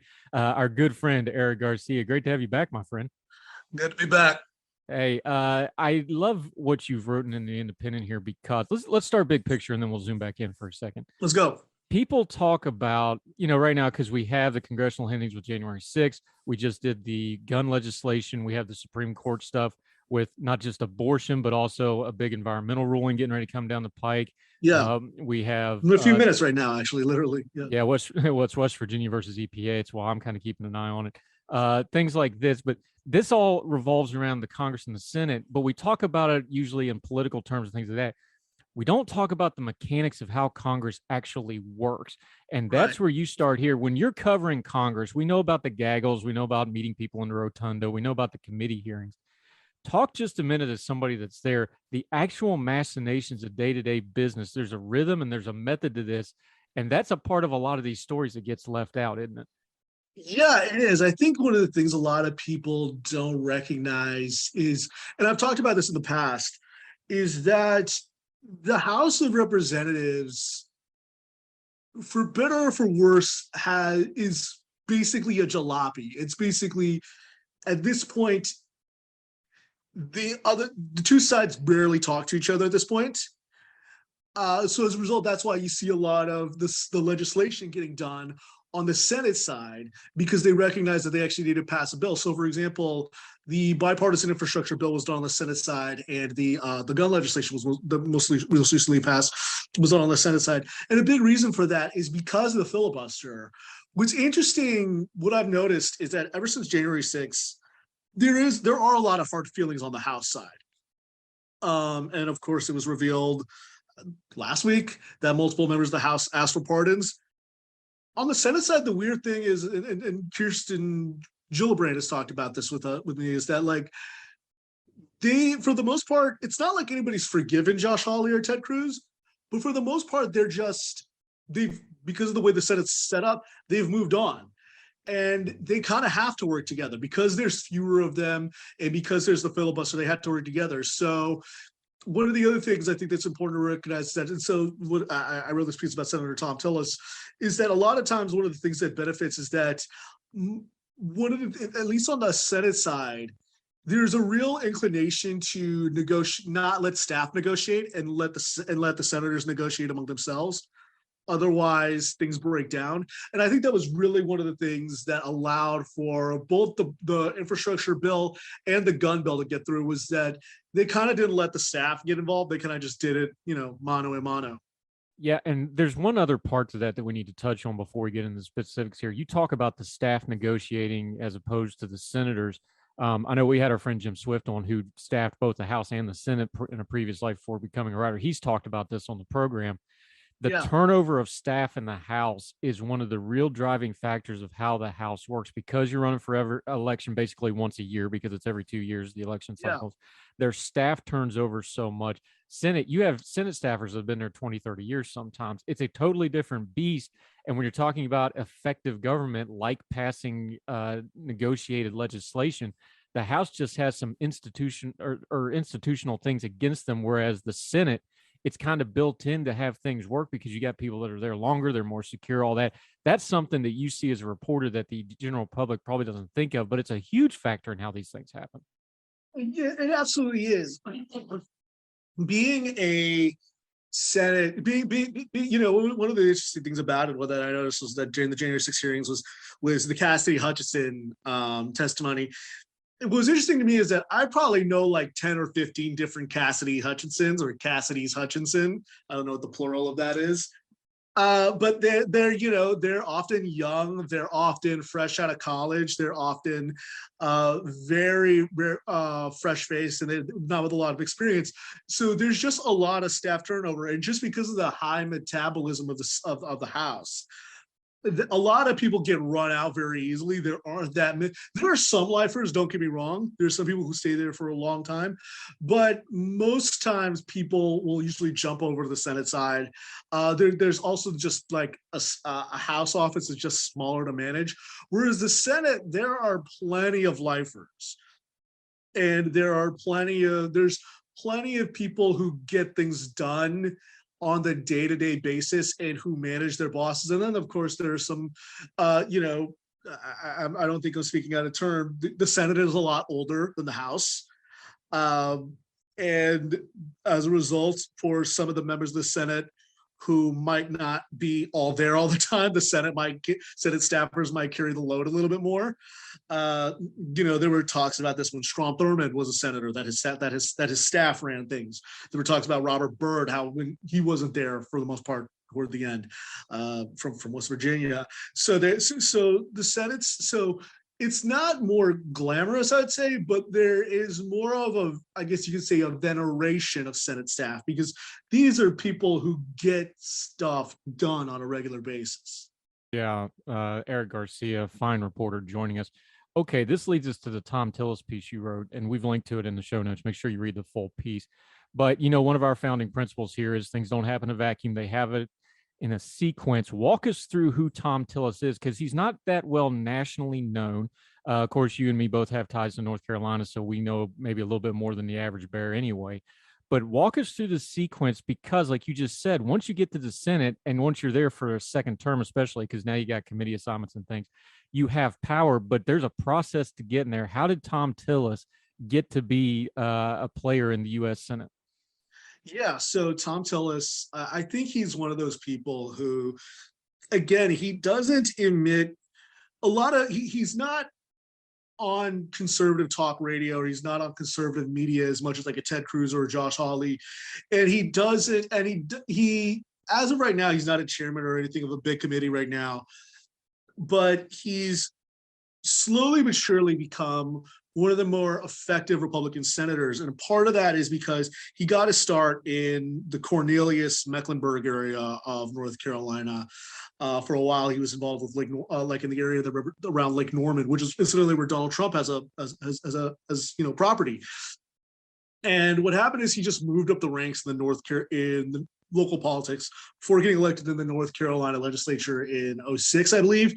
Then in 2010, then what happened is, of course, in 2008, Barack Obama won North Carolina. But in Charlotte Magazine, there's a great profile of him in Charlotte Magazine from when he was running for Senate. North Carolina Republicans didn't do that badly that year in North Carolina. So there was this feeling that maybe they could win. So what Tillis did is he basically left his job at IBM, because in North Carolina, there's a part-time legislature. And he just basically traveled across the state, recruiting candidates, campaigning for them. And then in 2010, Republicans, for the first time in more than a century, take over both houses of the legislature. 2012, his buddy from Charlotte, Pat McCrory, becomes the governor. And really, at that point, because they haven't been in power for so long, they just ramrod through a lot of conservative legislation. That really gives Tillis the impetus to run for Senate in 2014. And of course, he's running against Kay Hagan. And that was, I think it was the most expensive Senate race at the time. And it was a blood feud.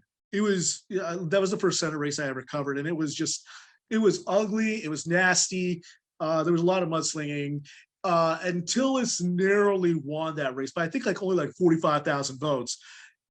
Hagan actually did better than people than she probably could, than like a lot of other Democrats, but it was just a bad year for Democrats. Tillis, for the first term, he really doesn't stand out that much, but what he does do is he really tries to become somebody who Democrats can do business with. He said in 2016, he says, if they don't do criminal justice reform, I'm not ready for another term. And then the Senate Judiciary Committee, he helps negotiate criminal justice reform with Democrats like Cory Booker. And then, of course, what happens is in 2020, Cal Cunningham runs against him, and of course has that sexting scandal. And Tillis, you could argue he probably would have won that seat because Joe Biden just didn't campaign that much in North Carolina. But the other thing you could argue is that he just got lucky. But depending on who you ask, whatever did happen is since then he's accumulated a lot of trust and respect, enough trust and enough goodwill from Senate leadership, and enough respect from Democrats that he's somebody who they could negotiate with. In other words, we used to just call this stuff politics. Like, hey, he went out and raised for all these other candidates. Now it's his turn. Hey, he's easy to work with on stuff. So we now have like this new breed of politics where it's so online and it's so party focused and so ideologically focused.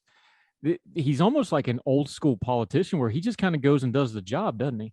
Yeah, he does the job. Make no mistake, he's a conservative. I don't want to say that he's a sure. I just mean mechanically, like he does mechanically, like there are the people who, to your point, he's the last of a dying breed. I think because, like, for example, to your point, Senator Rob Portman is retiring this year. He's another. I guess you could say. I think the distinction is not. And Amy Walter has discussed this at the Cook Political Report, who's like the smartest woman I know in the world. Smartest person I know in the world, probably. There are what I call governing Republicans, and there are firebrands. And Rob Portman and Roy Blunt and Pat Toomey, all of whom are retiring this year, are what I call, and Richard Burr, are governing Republicans. They're conservatives, but they care about, landing the plane. Then there are your Ted Cruz's and your Josh Hawleys and your John Neely Kennedys, who focus mostly on, optics.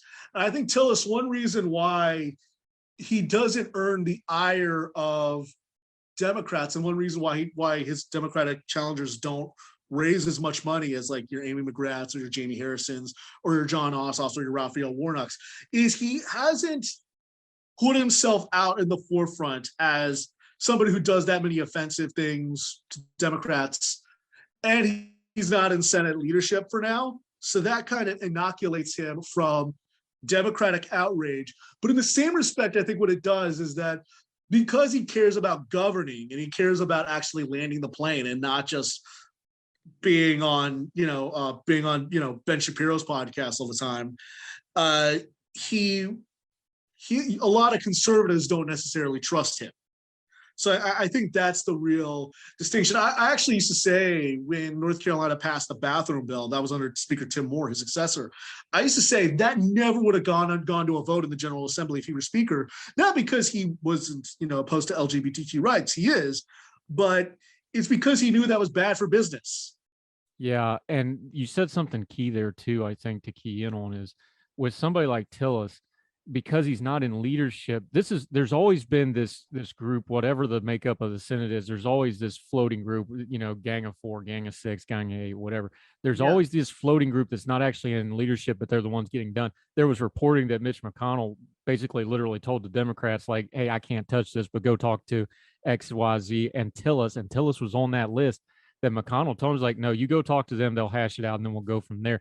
That's kind of not unusual for the Senate, and he's become that kind of a guy. Right. There are certain people who, because they have good relationships with Democrats, because they come with states where there are a lot of Democrats, there's this feeling that, well, we can get this done. The other person who was like that is Senator John Cornyn, who, again, is a very conservative senator, former Attorney General of Texas. And in this case, after the shooting in Uvalde, McConnell basically, both of them I should say sit on judiciary, so that the Judiciary Committee. So this is their jurisdiction. McConnell basically said he realized he had to do something, and he realized if they didn't pass gun legislation now, then Democrats would try to get rid of the filibuster, and then they do it next time they get in office, and then it's game over. So this was basically his way of saying it. He says, you can't negotiate with me, but you can negotiate with Cornyn, who's a former whip, and you can negotiate with Tillis, who you've negotiated with the past on infrastructure. And that's how and then basically what happened is, from what I understand, is that initially they said Chris Murphy, who represents Connecticut, and Sinema, they were the two people negotiating with Cornyn, and then Sinema said we need another Republican, and that's how Tillis came about and being the fourth guy on this team. And then, of course, there were 16 other senators, part of a larger group that negotiated that final deal. Yeah, Eric Garcia from The Independent. We're talking the Senate. We're talking Tom Tillis, a great piece he wrote. We're going to take a quick break. When we come back, we're going to get into how that gun legislation actually went through. We're also going to talk about some politics. Anytime you are trying to moderate as a Republican, you're going to run afoul of the Trump camp. He not only went afoul of it, he kneecapped one of them. We'll get into that in his code reading of Madison Cawthorn. More with Eric Garcia right after this on Heard Tell. Yep.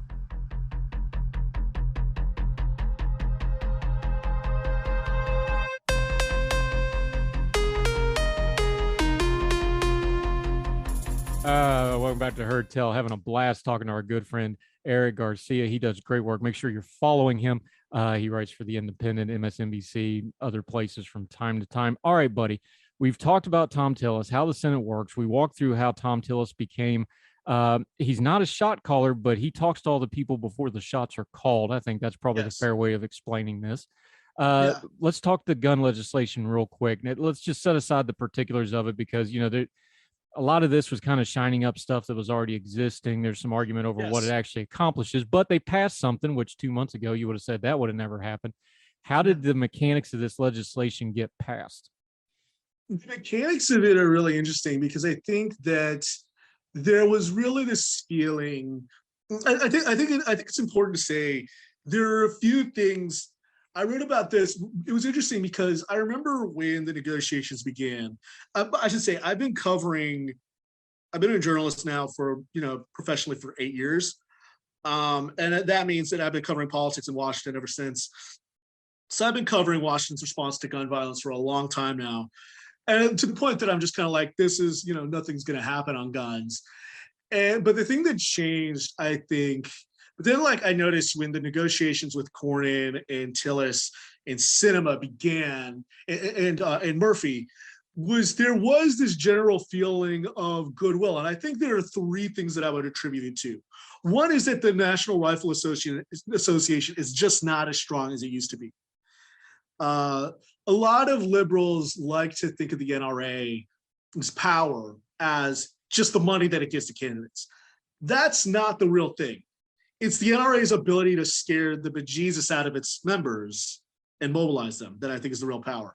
But since the NRA's had a lot of money troubles and it's kind of gone and it's tried filing for bankruptcy, that was one thing, is that it just couldn't mobilize the troops. I think the other thing was that Democrats as a whole were unified on this. The last time there was gun legislation in 2013, 4 Democrats defected. Now, basically all Democrats, including Joe Manchin and Kyrsten Sinema was one of the negotiators, they're basically unified on it. The same for the House. And I think that was a big factor, and there was a trifecta. So you had a president who supported it, you had a Democratic House, Democratic Senate, and basically all they needed was a few Republicans. And then the other thing I think was that there was a genuine trust. I think that, as I said earlier, McConnell knew he needed to pass something. Otherwise, the moment Democrats get a filibuster-proof, like get 52 or 53 seats and a Democratic majority and a Democratic president, there is going to be an assault weapon ban. There is going to be a raising the age to 21. So we felt like I need to do this to stave that off and not make it a campaign issue. And I think it worked. And I think the last thing was that there had been already a few bipartisan deals in the past 2 or 3 years or so. There was a bipartisan deal on COVID negotiations. There was a bipartisan deal on infrastructure. A lot of the same players who were part of the infrastructure deal were part of this. So there was generally this feeling that we know how to do this and we can do this. So let's do it. So I think that's what led to it. Yeah. And the other interesting thing about this particular piece of gun legislation was the initial people that came out and supported it were all either not up for election or were retiring or moving on or whatever. But they did expand it a little bit. Our progressive friends aren't going to like this, so y'all just grab your chairs real hard. This is going to be a rough 2 minutes, but I just got to lay this out there. When Manchin and Sinema had all that pressure on them to get rid of the filibuster, they both used the argument, no, the filibuster lets us negotiate things. And they got absolutely racked over social media and campaign ads. They got destroyed online for it. They've got some scoreboards going up now with some really important stuff, even for progressives, for moderates. They're putting wins on the board. Does that argument get a little fleshing out now? I mean, they're never going to get an apology or anything, but they're actually kind of getting some stuff done here. Well, what I said about this at the beginning when I wrote about this during the negotiations was I said Sinema had the most to gain and the most to lose from this. Because if Cornyn and Tillis walked away, then the immediate thing that progressives would say was, you see, her relationships with the Republicans don't even work out that much. They don't actually get things done. But if it worked, then she could go back to Democratic voters in Arizona in 2020. She's not up for re-election this year. She's up in re-election in 2024. She could say, I got an infrastructure bill. I got gun legislation. We didn't need to get rid of the filibuster. So re-elect me. And I think that she has a case to be made. That's not to say that there aren't going to be people, particularly Democratic primary voters, who are still not unhappy with her. But she can make the case. Manchin is, of course, in a very different situation. He's in a state where Trump won every county. He has to work with Republicans. Sinema can now say, look, I rack up, like, while AOC gets a lot of retweets and, a lot of other people, I actually get things done. You could argue that this gun bill was not everything that they wanted. And in the same way, you could argue that passing the bipartisan infrastructure bill allowed for Build Back Better to die on the vine. But she could very easily say, hey, I actually do stuff and it works. So she has an argument to be made. Yeah. And the other thing there is, and we'll delve into this some other time, the Senate is an exclusive club. There's only 100 of them. It is. And even bipartisan across parties, they like to have a say in who they're working with every day.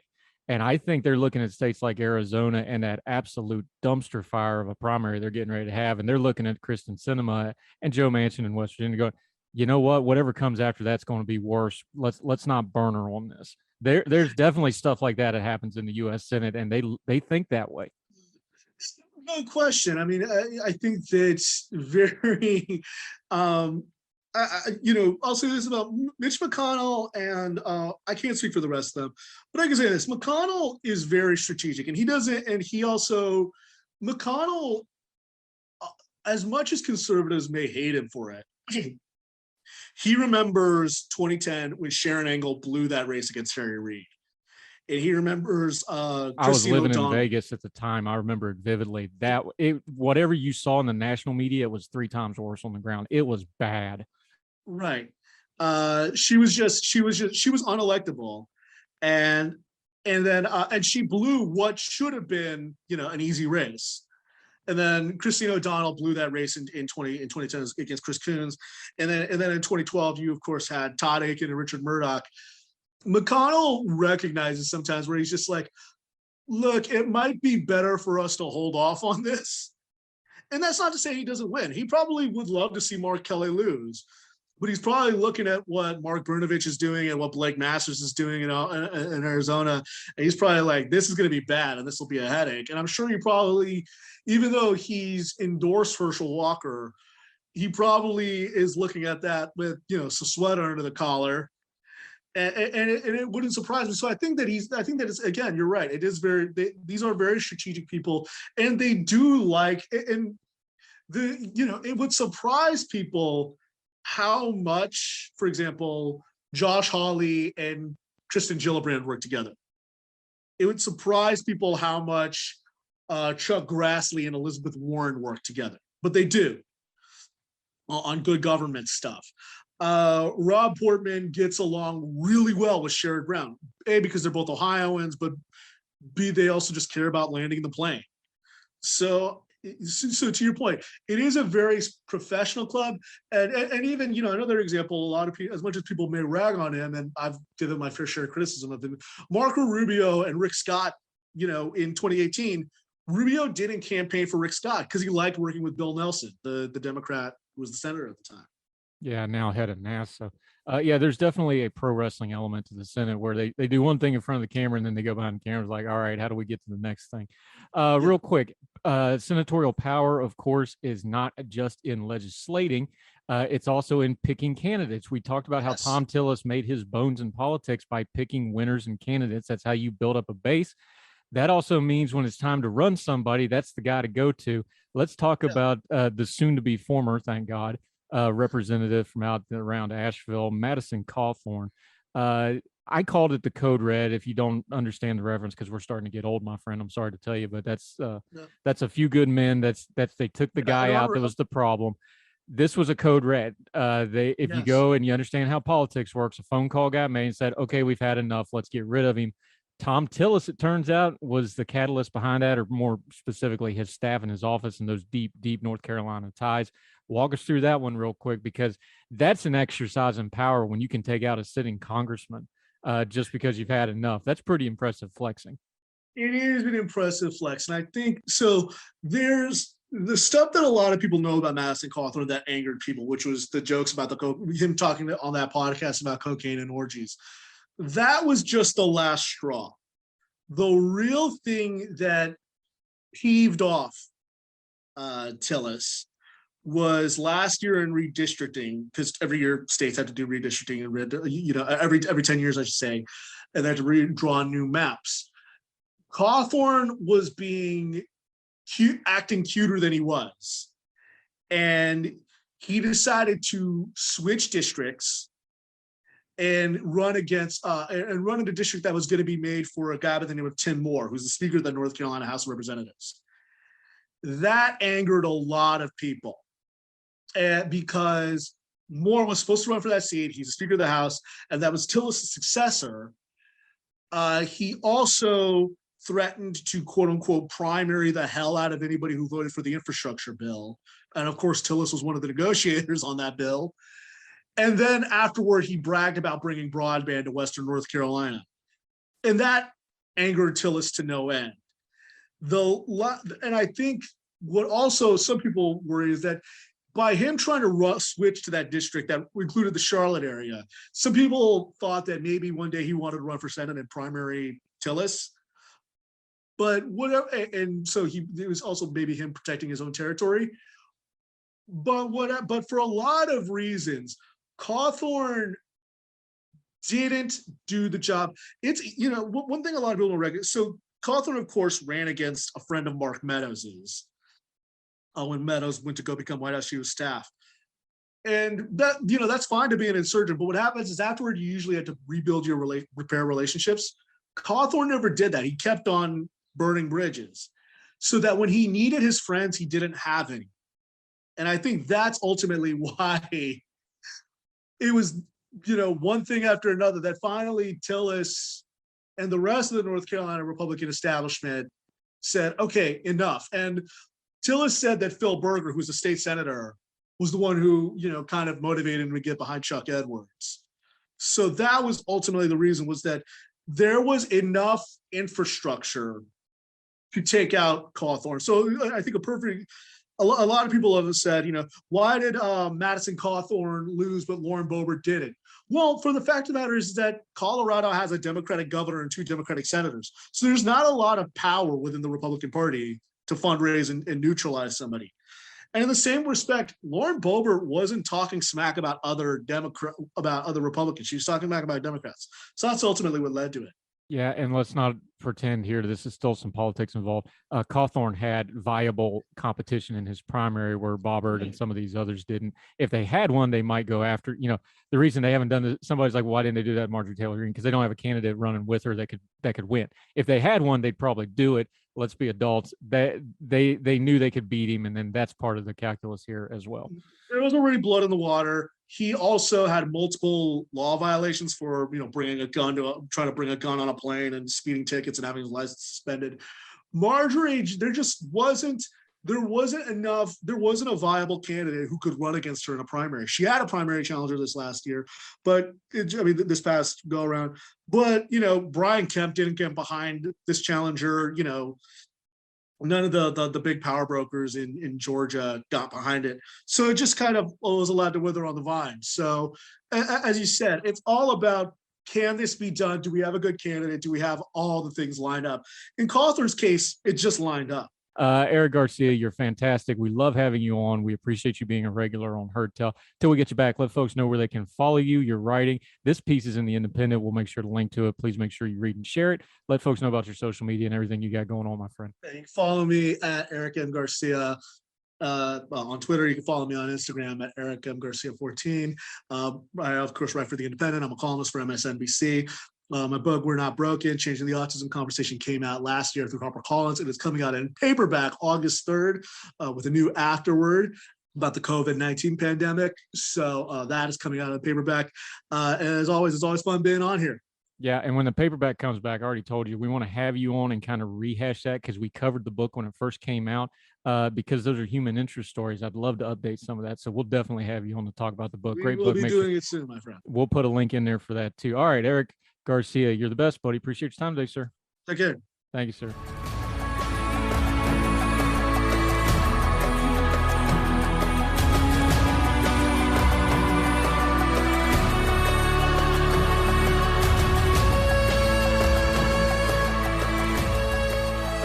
Welcome back to Heard Tell. Contributors. She's also at the Reason Foundation looking at the Personal Integrity Project and some policy analysis. Jen Sidorova, how are you, ma'am? Glad to have you with us. Good to be here. Hey, thrilled to have you. Okay, you've been doing some writing. Let's start kind of big picture for a second. Everybody understands that pensions is a big problem in America, especially on a federal level. We understand pensioners, and that has a lot of different forms, from public pensions, even the Medicare system, things like that.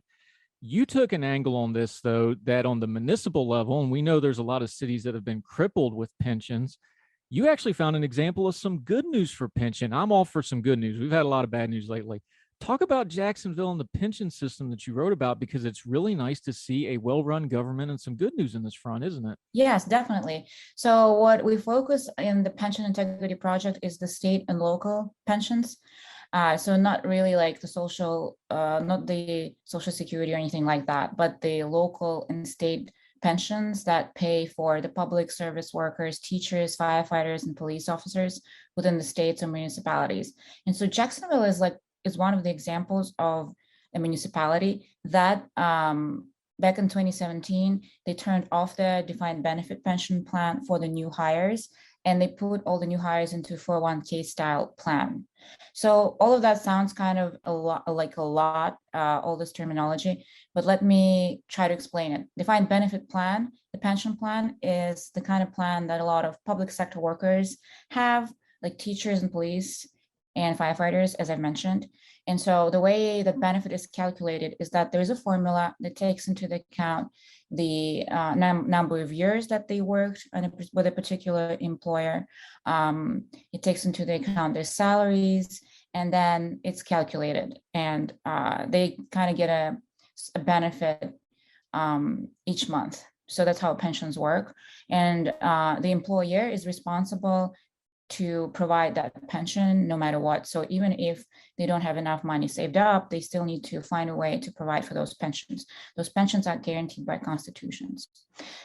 What Jacksonville did, they switched the new hires to 401k style plan. That's more like a, we also call it defined contribution plan. That's more similar to what workers outside of the public sector have. It's a 401 style plan. And what that means is that it is dependent on how the markets do. And the risk is kind of carried more so by the employee than employer. And so that's what Jacksonville did. And now we see a lot of positive dynamic for them, because for once their credit rating was improved. So they had an upgrade, and now they will have lower interest rates on all the loans they will take out. So all the money freed up will go towards their public services, like infrastructure, parks, recreation, everything that all the public services that their citizens need. Now, I'm just looking at, there's a fiscal side and a political side of this. Let's just look at the fiscal side for a second, since you went through the technicalities of this. The numbers are pretty astonishing. 585 million added, over 155 million to the pension reserves. Since that charge was put in place, over 715 million has been used to grow Jacksonville economy and invest back, like you talked about. That's eye-popping by anybody's standards. Does the public in Jacksonville realize that? I mean, I know we're talking retirement funds and people watch those things, but was there an immediate reaction to people to those kind of numbers? Because even somebody that really doesn't understand the nuts and bolts of that, that's a lot of zeros going on the plus side of the ledger. I got to think people had to be happy about that pretty quickly. Yeah. Right. So I do believe there was a lot of coverage of that, both when the reform was taking place. And right now, I'm not so sure. I don't see as much of that in the news. It's something more that the public finance professional would understand rather than the general public, unless they make that sort of connection, unless the officials go out there and they talk to the press and they highlight. So, and in this particular case, it was actually highlighted in the media. And now that I'm thinking of that, and one of the officials actually mentioned that, the freed up money will go towards roads, bridges, parks, libraries, public health and safety. So it will affect the daily life of those communities. But since you brought up this eye-popping number, I have another significant number to share with you, and the total, and that's the total public pension debt across the country, which right now is pushing $1.5 trillion. And that number is really huge. And that's how much money these public pensions lacking. So in a way, this is how much less they have than they should. And kind of to give you another visual of that is that the public pensions right now are funded at roughly 72%.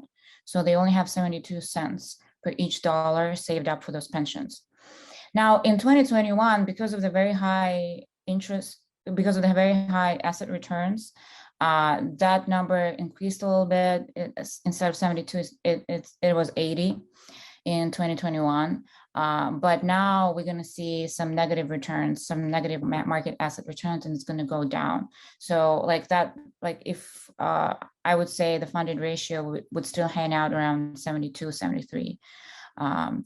although we had like a very good year for asset returns, for market gains. We had a very good year in 2021, but this year will pretty much wipe it out. Yeah, I'm not super great with math, but I know 30% of 1.5 trillion is a whole lot of money to be hanging in the air on. Jen Sidovera joining us. That's the fiscal side.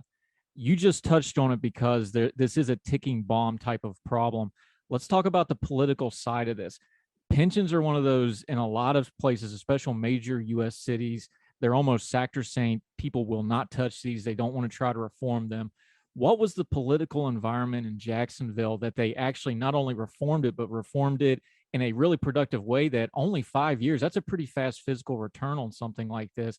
Talk about the political calculation where they actually got this done when so many municipalities, you can't even bring this up, let alone do actual reform on it. Right. So when we're talking about public pension reform, it does not necessarily have to be as drastic as what Jacksonville did. You don't necessarily have to close out defined benefit plan. And some defined benefit plans in this country are actually fully funded. So the goal of pension reform is mainly to bring the pension plan to the state where it's not impacting, the public services. It's not dragging the state or the municipality down to the point when they are having a downgrade of their risk downgrade.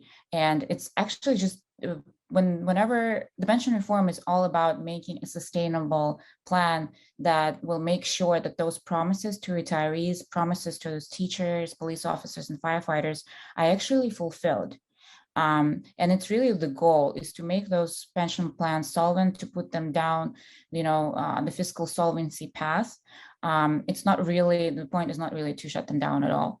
And another interesting example of this pension plan, not this particular pension plan, but another successful transition from defined benefit to defined contribution was in Alaska. The reform that happened in 2006, where they also put all the new hires into defined contribution plan.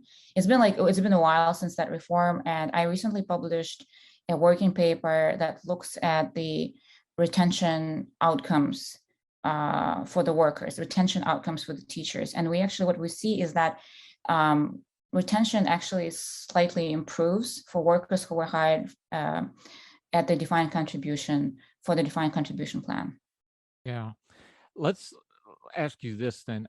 Jacksonville, of course, is in Florida. That's a fast growing state. There's no state taxes. There's obviously some local things that went into this. So when you look at the example of Jacksonville, and like you said, that is kind of a drastic example. What is scalable and what isn't scalable from this example, do you think, as you look, like you said, the rest of the country, this is a $1.5 trillion problem. Almost every municipality has a pension issue of some sort and manner. What is scalable? What isn't going to be scalable as we look at the rest of the country, do you think?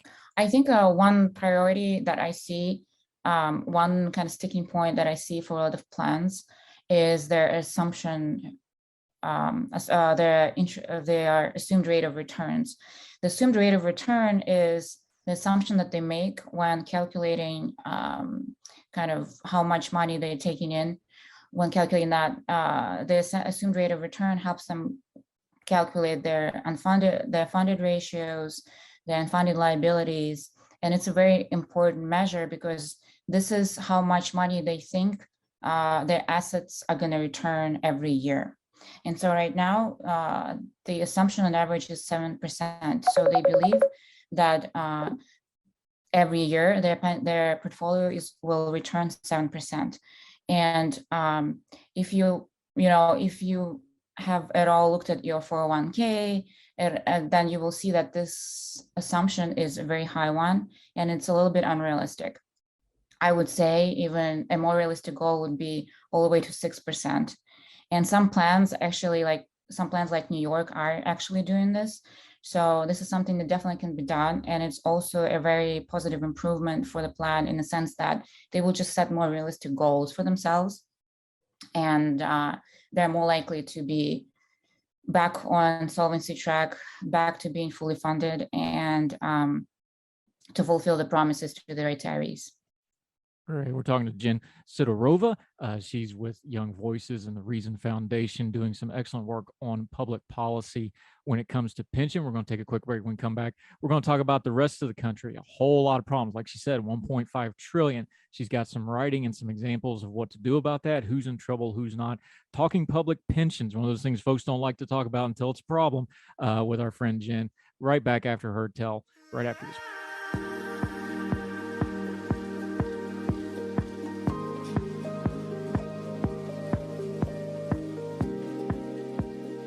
Welcome back to Heard Tell. Talking about one of them real complex subjects, but the thing is, it affects just about everybody in one way or the other. Public policy when it comes to pensions. Our friend Jen Sidorova. The reason this affects everybody, and you touched on it lightly, but let's just make sure we enunciate it clearly for everybody.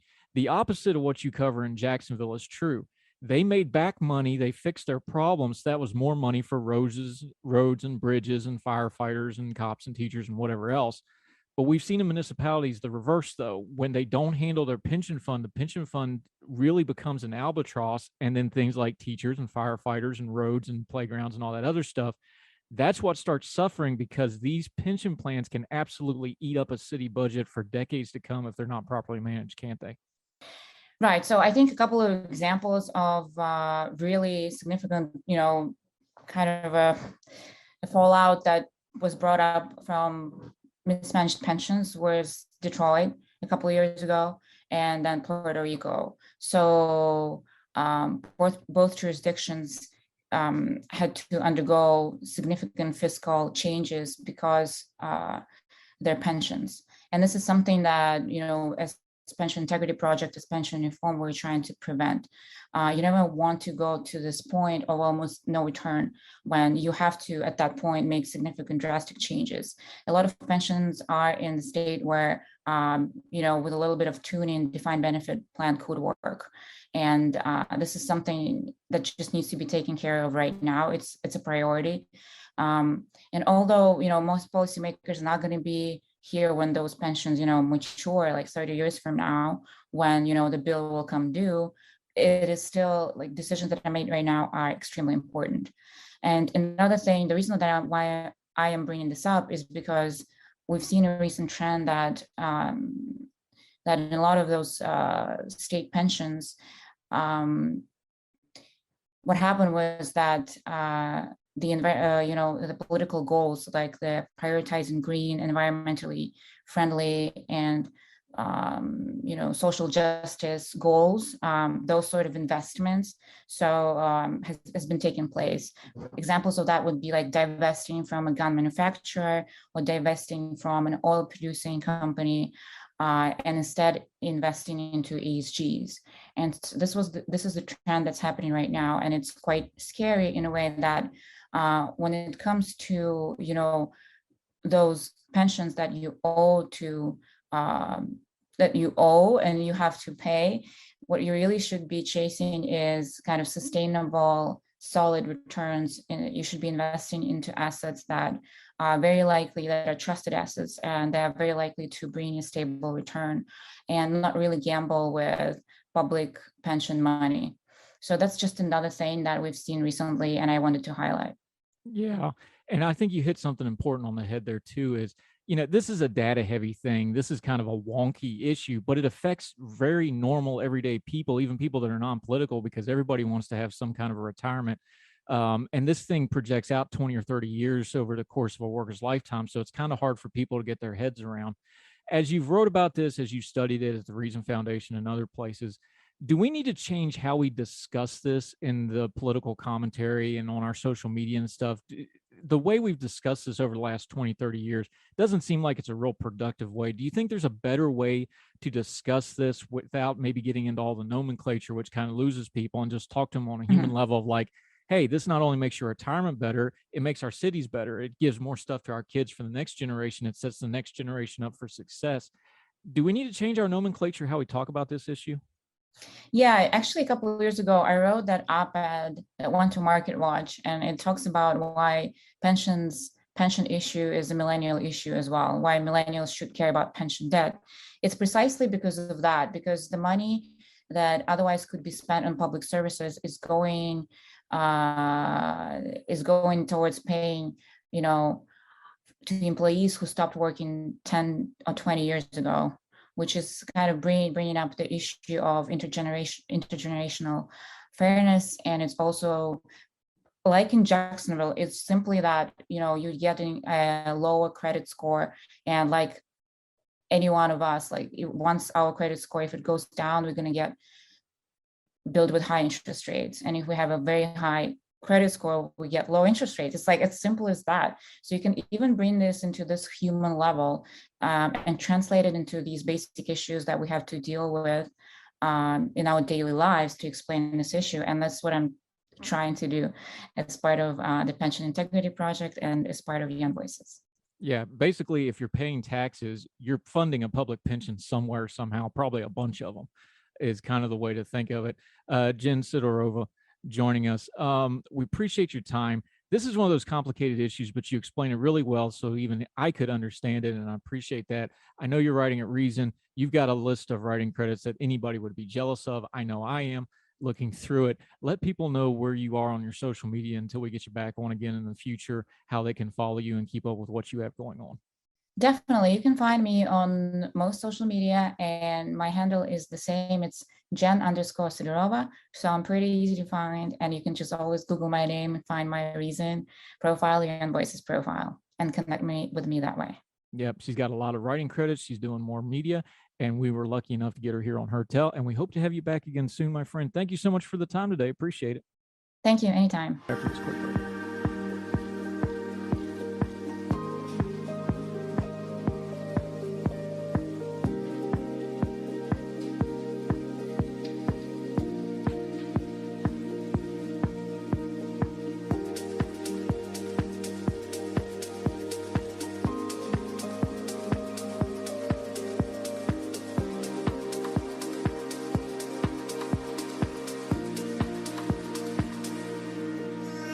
It has been way too long. We keep trying to organize this, and she's always busy, or I'm in the hospital or something's going on.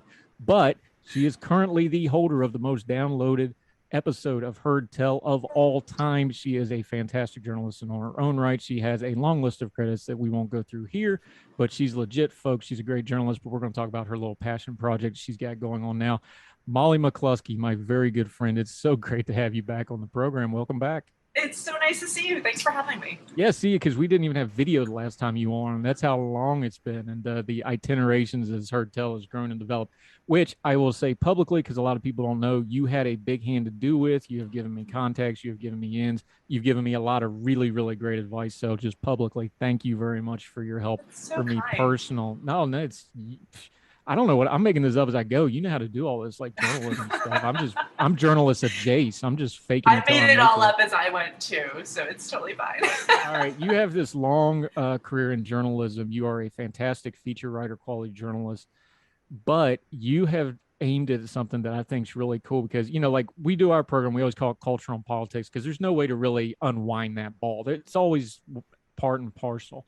You started doing this thing with Diplomatica, with embassies. And the reason I love it is people's like, well, what's the big deal with embassies? It's like, hey, embassies, that's where all the espionage went down for the Cold War. That's where all the secrets are kept. These are in historic homes, if you like architecture. There's politics, there's architecture, there's current events, because every single country in the world has an embassy in the States. So if something going on in the world, something goes down the embassies. There's protests there, there's support there. What got you interested in these? Because I just love how this crosses so many streams at once. Well, I was a foreign correspondent, and I was covering, I was spending about half the year abroad and half the year in DC. And when I was in DC, I would be a diplomatic correspondent and then use those contacts to help me when I was traveling internationally, as sources and that sort of thing. And I was covering really difficult topics. I mean, I was covering, food poverty in the Congo, and I was in Syrian refugee camps, and I was covering all these really difficult, soul-crushing, like I would come home and not be able to get out of bed stories because I was just so really having a hard time with it, and decided I needed something fun, just fun and lighthearted to balance it out as a hobby. And so I would be, interviewing ambassadors, or anytime I would do a big international trip, I would reach out to the embassy for things like fact sheets and contexts and things like that, which I was surprised to discover not a lot of Washington journalists were doing. If they were in Washington reporting on the Greek economic crisis, they weren't necessarily reaching out to the Greek embassy for economic stats, which I thought was really interesting and an oversight. So, I'd be reaching out to these embassies and I'd be talking to them, and then I'd say, oh, that's great. I want to talk about your economics and trade. I'm an economics reporter, and we're going to get into that. But first, tell me about this absolutely gorgeous building that you're in. Because I was just fascinated. A lot of them are in historic mansions that have been repurposed. Some of them are building fully LEED certified, green, sustainable, embassies. And the way that they were, living in their buildings and honoring the history of their buildings, but also making it their own culturally was a fascinating story to me. So I started this little newsletter and thinking it would just be read by my cousins in California, and I'd have maybe 10 readers a week or a month or whenever I could get it out. And little by little, I discovered that the diplomats in DC were reading it. And then they would transfer out of Washington and unsubscribe and then resubscribe from their new posts. And then their replacements were subscribing. And so there really was an interest in this community of architecture and culture and politics that I found so interesting. Everybody else was finding interesting as well. But it's amazing because I lived in Europe 2 different times. I've traveled around the world. A lot of the older cities like London, like Berlin or Frankfurt has a lot of consulates in it because it's a financial hub. They have an embassy row. It's like a street. London, you have a street, it's all the embassies are good. We have a little bit of a cluster in DC, but it's actually kind of spaced out. A lot of it's these historic properties. Then you got like the Czechs who you wrote a story about how they moved out in the woods on purpose just to get left alone. And then you have embassies switching buildings every so often. You just covered some of these. It's really a unique thing in DC how we do embassies, isn't it? It really is. There is the classic embassy row, and that is still the legacy address on Massachusetts Avenue for a lot of these properties. But, the French and the Germans are way out, because they have huge, massive compounds. There's a second offshoot of International Circle, which is the newer built for purpose embassies. We were just talking about them this morning. Tilden has a bunch. The Czechs, that's where the Czechs moved when it was still the forest, because it is part of the Rock Creek watershed, which is something I've been really interested in exploring, is how many of these properties are physically in, like if it wasn't for the national park boundary, these properties would be in Rock Creek Park. They'd be in a national park, essentially. So, they're spread out. And keep in mind, too, it's not just embassies. You said every country has an embassy in Washington, but there's embassies, there's residences, there's military attaché buildings, there's cultural centers, there's, quite literally thousands. I know a country that bought up an entire floor of condos for their guests when they come to visit. That's an extra 20 properties. If you look at how many properties and how much physical space in Washington is owned by foreign governments, it's quite significant. Yeah, and then you have cities like San Francisco that has multiple consulates. Seattle's like that too because of the tech boom. It's really Dallas has a bunch of consulates all of a sudden because of thing. Atlanta's starting to get some foreign intervention. Even my native West Virginia, we have a Japanese office because we have a Toyota plant. You don't think about the Ohio River Valley in West Virginia being a Japanese enclave, but it is because we got a Toyota factory. These, and plus, for folks that don't understand and don't really know this, maybe other than the movies, this is sovereign territory for these countries. This gets really, really complicated really, really fast. It does. It does. So most embassies have most foreign governments have their main, their biggest presence in Washington. That's where their ambassadors are. But then there's a large contingent in New York because they need UN representatives. And then most countries will set up, as you said, a consulate where their diaspora are or where there's a major economic incentive as a means of servicing that community. Keep in mind the consulates and the embassies really are businesses within countries. Yeah, and it's just fascinating how these things work. Okay, let's use an example. Your latest piece, a long-running story that keeps bubbling up. We don't want to just pick on the Catholics, though, because the Southern Baptists have their hands full with the same issue at the moment. Every religion does. Every religion, look, we've covered abuse on the show. We've had multiple people on abuse in the power structures. It's just a magnet for those kind of people. But the man outside the Vatican embassy, talk about this one, because people like the Vatican has an embassy. Yes, it's a state, and on top of being the Holy See is considered a state. This story, it was one of those I actually read twice just because I had to stop and then reread it again. But tell the story of this man, John Wojnarowski. I hope I'm saying that right. Outside the Vatican embassy. So John is an adult survivor of childhood sexual abuse by a Catholic priest, from when he was growing up in Italy. He's Polish born, grew up in Italy, which is where the abuse happened, and then moved to Canada for a while, worked odd jobs, and then moved to the US. And in the late 90s, when lawsuits started bubbling up against the Catholic Church, he realized, hey, I might actually have a claim. And his intention was really acknowledgement. He hadn't really discussed it. Nobody in his family knew. This was something that had deeply impacted his life in many ways. As you know, with sexual abuse survivors and trauma survivors, childhood trauma survivors, a lot of times it's difficult to maintain relationships, maintain steady employment. Deep internalized shame kind of guides a lot of decisions that you make in your life. John said he basically married the first woman that talked to him.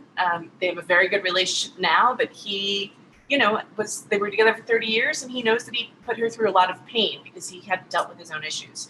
So in the 90s, when these, survivors started coming forward, he went to the Catholic Church and he said, hey, I'm an abuse survivor and I need recognition and I need compensation and I need this to be a thing now that I'm talking about it and I get acknowledgement on. And, the Catholic Church, as they do with many of these cases, basically said, nope, sorry. This happened too long. If it happened at all, it happened too long ago. There was no way to prove that it had been abuse. I believe he was 14 at the time. I'd have to check my article, but and they said, no, if it did happen, you probably wanted it. It was consensual. And by the way, your alleged abuser is dead now, so too bad, and you're out of luck. And he basically said, yeah, you know what, that's not going to cut it for me. That's sorry.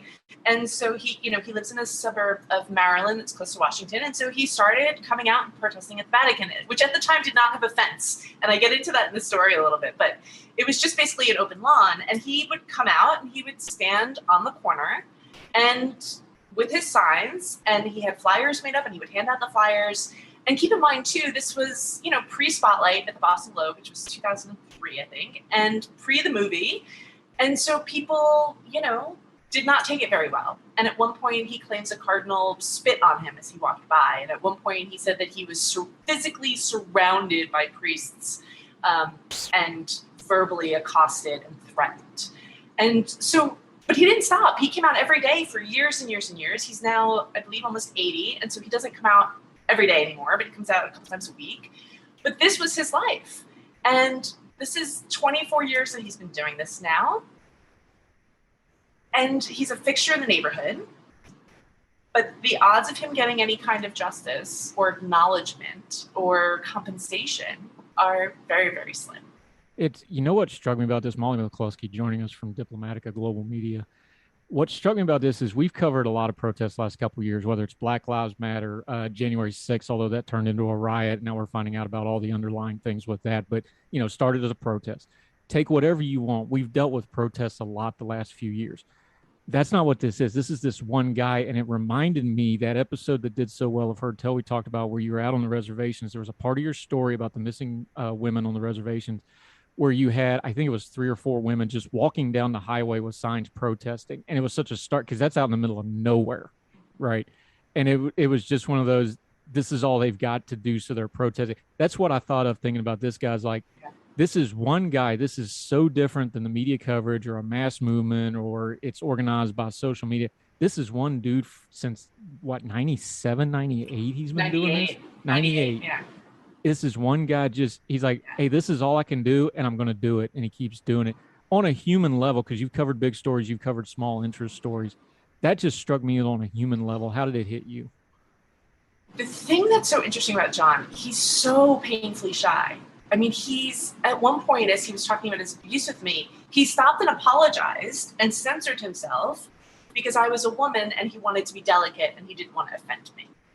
But the thing that's so poignant to me is that John is not trying to raise abuse of all of sexual abuse within the Catholic Church, right? That has been covered, that has been blown wide open.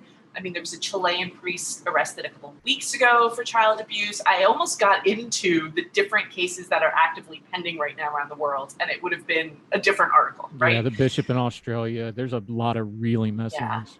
And I should also say too, so I was raised in the Catholic Church. I watched, my generation destroyed by this. Almost, at least one person in every family that I knew growing up had been assaulted by a priest. My mother had been abused by a priest when she was younger. So this was a very poignant topic for me. It's a very painful topic for me. So as I was talking to him, the thing that really struck me was he's not on a mission to unveil this worldwide. He's not on a mission to stand up for sexual assault abused victims around the world. He wants somebody to acknowledge from the church that this happened to him. He wants somebody to acknowledge and compensate him the way that he sees the gross unfairness of it all. And that was what really struck me. Yeah, Molly McCloskey, diplomatic of global media. It's amazing what you do with these stories, because you start with these grandiose buildings and all this power, but it always comes, no matter what the story, whether it's espionage or there's a lot of lovers and things like that, and it always comes down to just good old-fashioned people stories, don't they? Yeah, it's always people. I mean, there's the thread of ghosts that run through all the stories, right? Because so many of the embassies are claimed to be haunted. And so there's, who is haunting this embassy and what's their deal, basically, is a fun thread for me. But I really like bringing together the history of that particular building with what's going on now. I mean, the Monaco ambassador's residence is a perfect story of that, right? I wrote that during the Trump administration. That was Warren G. Harding's old house. That was the precursor to the veterans, the Veterans Administration. That whole story had so many echoes in what was happening with the Trump administration that it was hard. I didn't even have to explicitly say it. It was just super obvious. Yeah, people that think Trump was a little uncouth, they should read up on Harding sometime and the stuff he was getting away with. Oh my goodness. I mean, he makes Clinton look like a piker. Molly McCloskey joining us. We're going to take a quick break. When we come back, we're going to take one of those particular stories right out of the headlines. Ukraine's embassy crossing a lot of streams again of history, politics, current events. We're going to get into that. The great Molly McCloskey joining us right now on Heard Tell right after the break.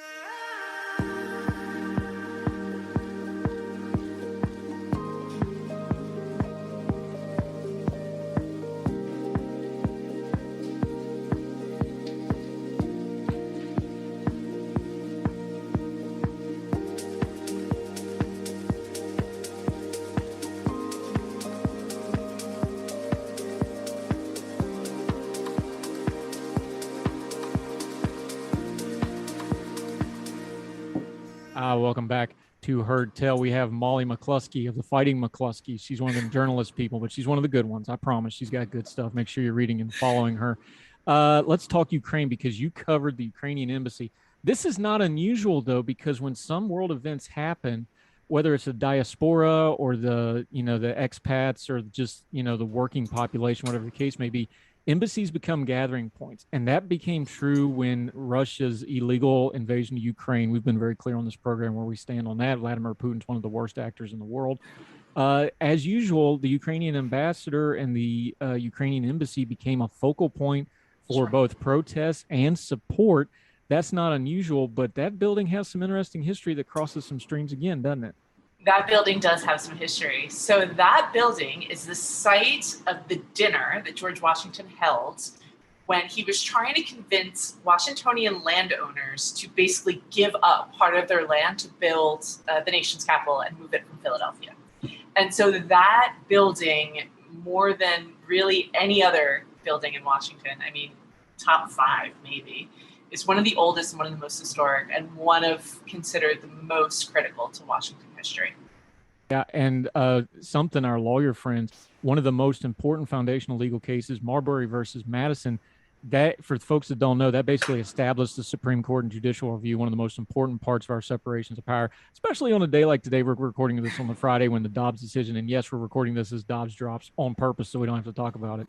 Marbury versus Madison is one of them foundational parts of our government, and that touches on that building. Yep, Marbury was one of the owners and residents of the house. He lived there for quite some time. He wasn't the builder, that was Forrest, but he moved in after Forrest and was one of the people that was at that dinner that helped decide that that the nation's capital was going to be in, at the time it was basically Georgetown, and named after the British king, and that it was going to be here in DC. Otherwise, we'd also be in Philadelphia. Yeah, well, who wants that? I'm kidding. Hey, Philadelphia's Philadelphia. a great. I've lived in Philadelphia. It's a great city. I love it. As long as the Eagles aren't playing and winning and/or losing either one, then you got to kind of watch yourself. And it's a horrible airport. I'm sorry, it just is. I've flown all over the world. I'm an air transporter by trade. It's a terrible airport. One of the cool things about this building, though, is you actually have an old photo of it, which a lot of these buildings, for whatever reason, they didn't photograph them that much.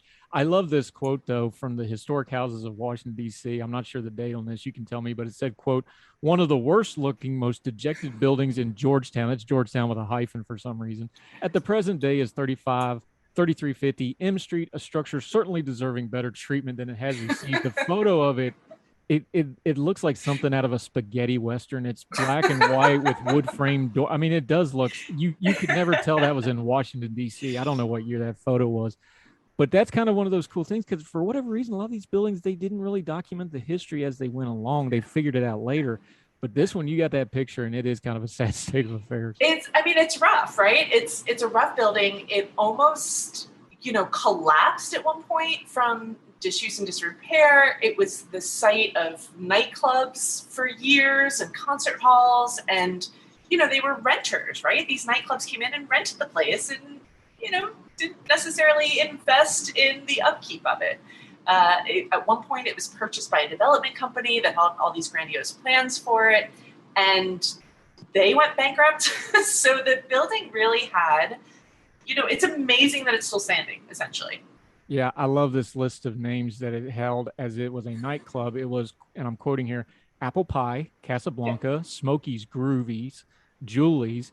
And then the exact quote here is, "It's a poor cousin to the Cellar Door." The reason I key on Cellar Door, of course, is because that's the legendary spot where John Denver met the couple that wrote Country Roads, and they went back to the apartment and banged out a song that was about Maryland that we have co-opted and claimed as our own. All right, that's not West Virginia flag for today. Cellar Door, look that one up.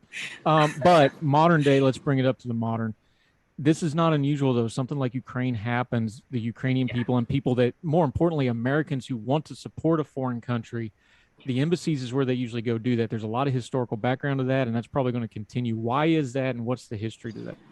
So embassies have always been a place where people can go and gather. I mean, when the Beirut explosion happened, my now famous Twitter thread that's been kind of echoed around the world about the Syrian man lighting the candle at the Lebanese embassy after the explosion, right?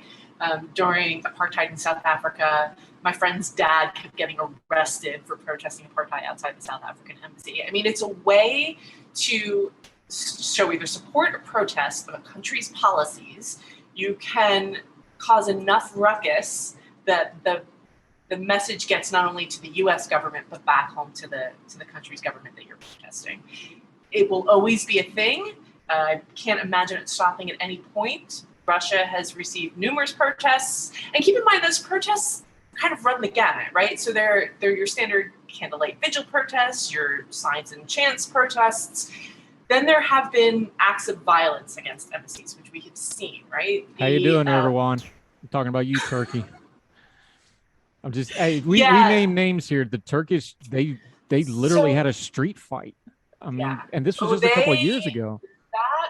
So Turkey, the Residence, which is where that happened, is an incredibly historic building in DC that I won't touch because it's a place where music was integrated in Washington. Because while segregation was still, the law in DC, the sovereign territories, as you pointed out, did not have to follow those laws. And so the Turkish ambassador's residence started holding integrated concerts, right? Which is incredible. It's an amazing story. But it's also the site where the Turkish president came and ordered the assault of American citizens on American land. They weren't on the territorial land of the Turkish residents, and basically got away with it. And there was no consequence. I think one or two diplomats were expelled as pro forma. But that's one of those things where I'm kind of, I'm staying away from that one for a little bit. Yeah, I don't blame you. Molly McCluskey, this is such a wonderful thing you've developed here, and you just rebuilt it from scratch with a hiccup. Even professional journalists run into the game. I tell our young voices folks that we mentor all the time, I was like, you got to understand the internet's like the gold rush. The saloons and the dancing girls and the liquor is actually making all the money, and that is web hosting and web designers and the people that are charging you money to do this. That's who's actually making the money. You're not going to make money. So you had a little hiccup, but I'm glad you cleaned it up. Let folks know where they can find it. diplomaticglobal.com. We're going to link to it in all the show notes like we do. Diplo Global on the Twitter. Let folks know where they can find it, how they can subscribe to it, and how they can support it, because I absolutely love it. It's wonderful stories, if nothing else. Plus, like we said, this checks a lot of boxes for if you like history, politics, current events. This is for you. Well, thank you. And I think one of the things that I'm really trying to do, in addition to opening the doors to embassies for folks, is to have something fun.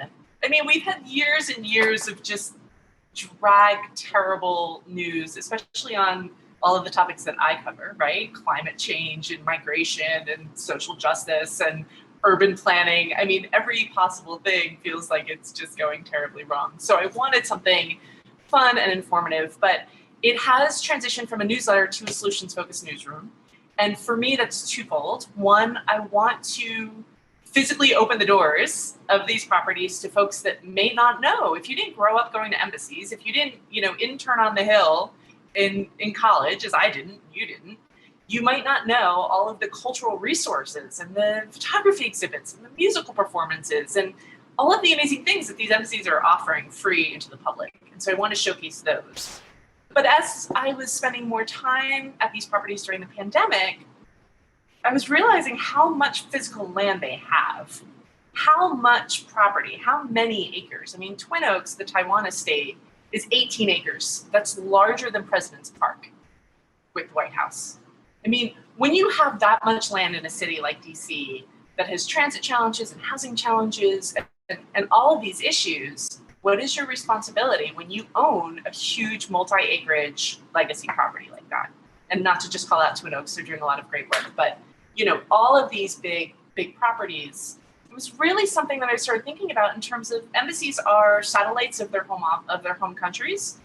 But what if we started looking at them collectively as a micro city?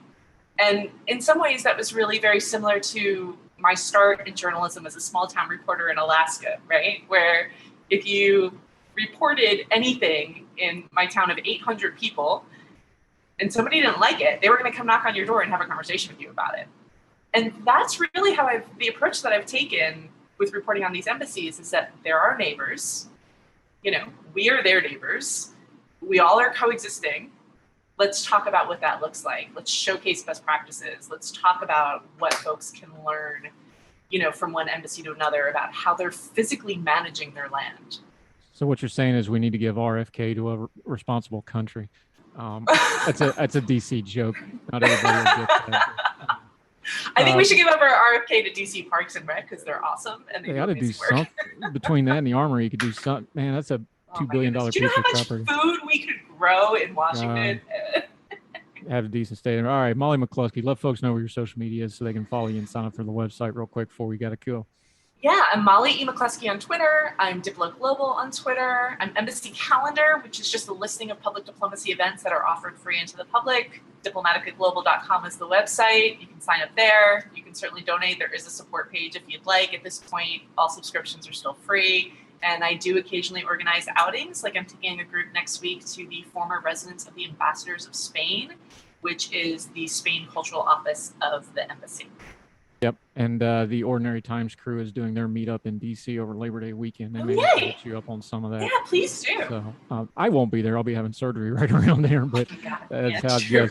Molly McCluskey, we will do this sooner and frequently and more often because it's been far too long, my friend. Thank you so much for the time today. You're wonderful. Thank you so much, Andrew. Have a great day. You're the best.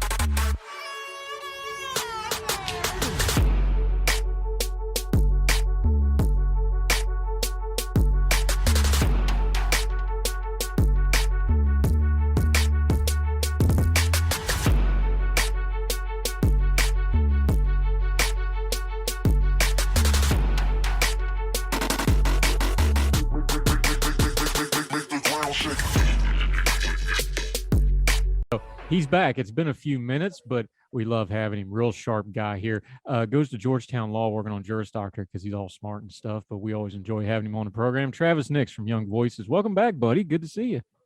Good to see you. Thanks for having me back. Yeah, we were going to talk to him a couple months ago, but Jay retired from Villanova, and we knew he was sad. We needed to give him a little bit of time because he's a Villanova fan, but that's okay, buddy.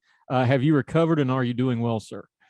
That was a rough one, but I have recovered. Cal Neptune's a great basketball coach.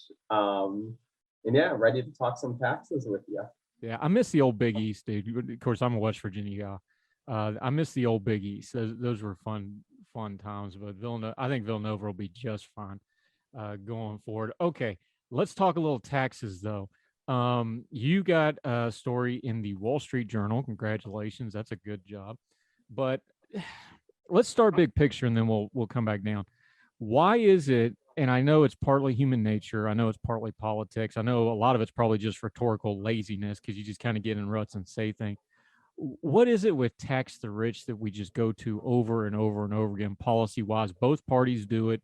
The left's probably a little bit more guilty than the right, but the populist right has kind of gotten on this thing too now. Why does folks go to that tax the rich button every time they want to do a kind of what we call a cheap pop when it comes to policy discussions about taxes? I think one of the main reasons that we see this happen is our tax code is just so complex. A lot of people don't know what wealthy people actually pay in taxes, for example, because we have withholdings of people's salaries from people's paychecks. Nobody really knows what people pay in taxes because the government just takes the money straight out of it. So we just have a very complex tax code, and people just don't understand, especially with corporations, all the good that corporations do in terms of making investments, investing in research, all these investments that over time grow the economy, put more money in people's paychecks by making workers more productive. All of these are activities businesses can write off of their taxes, and that's good. And that lowers what businesses pay in taxes. It's not cheating, but it's just that a lot of people just don't understand that most write-offs that people do that lowers their tax burden is actually good for society, especially on the business side. Now, one of the examples of that we hear all the time is they'll pick such and such rich person or such and such major company and go, well, they didn't pay any state taxes, or they didn't pay any income taxes. Just kind of break it down, because we always want to turn down the noise on things. Yeah, that's technically true, but it's more complicated than that, especially if you have a national or especially an international company. They pay a lot of different kinds of taxes. So yeah, you can say, well, they don't pay this one kind of tax. They probably are paying that somewhere else. Just walk us through that, because that's kind of the soundbite that people will jump all over when we have this debate, isn't it? Yeah, so I'll start with like corporate executives. A lot of times they go, oh, Jeff Bezos isn't paying anything in taxes. Well, that's because he's compensated in stock, and you're not taxed on your stock until you sell it. So it's as long as he's getting Amazon stock or stock of whatever company, he's not taxed on it until he sells it. That doesn't mean he's also paying, his company pays a lot in payroll taxes. They pay a lot in state corporate taxes. Some years they pay federal corporate taxes. And if you want to, let's say, tax stock as soon as Jeff Bezos gets the stock, that would have disastrous economic effects, because it would prevent, or it would discourage people from investing in startups, investing in all types of companies that eventually hopefully grow and produce a lot of good paying American jobs. Yeah, Travis Nix joining us. The other side of this, just to play devil's advocate for a second, and I'm sympathetic to this view too, is part of that complicated tax code that you're just talking about, though, is that does make enforcement hard, number one, and number two is it makes it hard to explain it and makes it look uneven even when it's working correctly. So folks do have a legitimate gripe here of going, well, hey, wait a minute, this doesn't look fair on paper. Isn't part of this too is the tax code is so complicated that it's hard to enforce, and the average person just doesn't understand how it's enforced? That's an accountability issue that's also part of the policy discussion we ought to be having, isn't it? Yeah, exactly. I think one of the major goals that politicians from all sides of the aisle should be having is how to simplify the tax code, which will then increase economic growth if you do it correctly. by eliminating distortions, getting rid of favors that certain businesses have over others, that that helps the economy and will increase economic growth and also help the IRS hopefully collect more revenue and go after the few people and companies that do cheat on their taxes. Yeah, Travis next joining us. Okay, let's talk about the current president, President Biden. There's two basic ways to affect tax policy: legislatively and regulatory. Legislatively, we understand it's a midterm year. There's a lot of big ticket items going on. We've got guns. We have the abortion debate. We've got we're going to have a government shutdown theater again this fall. That stuff's over. There's probably not going to be any tax legislation this year, at least with this Congress. So that's off the table. So walk us through it slowly, because the other part that folks don't understand is how much regulatory can be done with taxes. You're talking about this Section 901 change that President Biden and his Treasury Department has pushed through. Just kind of slow walk us through it, because regulatory tax changes are more immediate other than court challenges and things like that. And people don't really pay as much attention to them as due to like Trump's tax cuts, like, the stuff with the Clinton era. Just kind of walk us through the difference between those two things and then why you got into this Section 901 thing.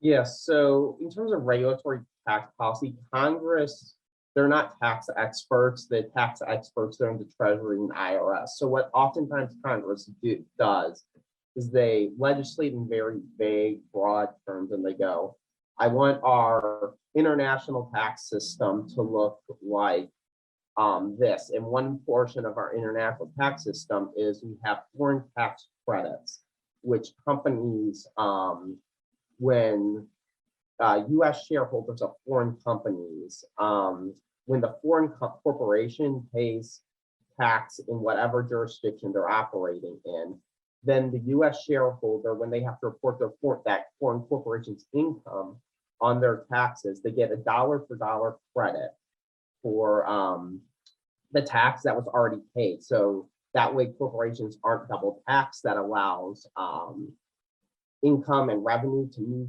freely across borders, which is generally good and productive for the economy. And what the Biden administration did was they narrowed these foreign tax credits. They basically said that foreign tax credits, it's only available to corporations, foreign corporations that have a tax treaty with the US, and that excludes a large portion of Latin America. Many Latin American countries, including Brazil, Argentina, Chile, do not have foreign tax treaty with the US. And the US basically said, or the Biden administration basically, Treasury changed the regulation and said that the foreign country's tax system has to have many attributes as the US tax system. This includes provisions like interest deductibility. So if a corporation has debt or they finance investments through debt, they have to be able to write off the interest of their debt. So that's a big issue, for example, in Hong Kong right now. Hong Kong does not allow interest deductibility for foreign corporations. So that would possibly limit these foreign tax credit from US companies operating in Hong Kong, and therefore they would then be double taxed and not be able to invest as much in Hong Kong and possibly move their headquarters over there. Now, Travis next joining us, Young Voices contributor, smart fella, glad to have him back. We're talking tax policy. There's one thing in here that caught my attention, and you touch in on your piece, but I don't understand this the way you do. So just explain it to me like I'm five for a second. It seems to me that maybe there's a little bit of a failure in how this regulatory policy was written. And you touched on it in your piece because it talks about income taxes in other countries. Income tax is it's not unique to America, but the way we do it is pretty unique in the world. Most of the world doesn't do it that way. Of course, they have different social systems. They have VAT taxes. They have things like this, especially in places like Europe and South America. Isn't that kind of a bad way to view the taxes of the world? Because one is, when you're talking tax policy, it's like other policy like guns or something like that. The specific wording really, really matters. And saying income tax, and you touch on it in your piece, that's probably not the best way to go at, even if you agree with what they're trying to do, because that's kind of an American concept that you're placing on foreign countries that don't do it that way. Am I way off base that? Because it just seems odd to me. Yeah, I mean, these regulations, they were very hastily proposed and very hastily created. And there's definitely a lot of vague and poor wording on it that just does not address everything. For example, as like we were talking about, one of the big in international income tax, there's a big principle of if you're moving money or doing a deal with one of your subsidiaries, you have to basically deal with your subsidiary like it's a third party. It's called the arm's length principle. And in the regs, for this income tax definition, it basically says that you have to basically include this language of arm's length principle in the regulations. Now, Brazil, they don't have that. It doesn't explicitly say arm's length principle, but they basically operate that way. Their tax system has moved in recent years very closely towards that. So right now they're getting penalized in Brazil, and any US company that operates in Brazil is potentially penalized and will be double taxed just because Brazil's tax code does not specifically say that, even though that they are essentially following it.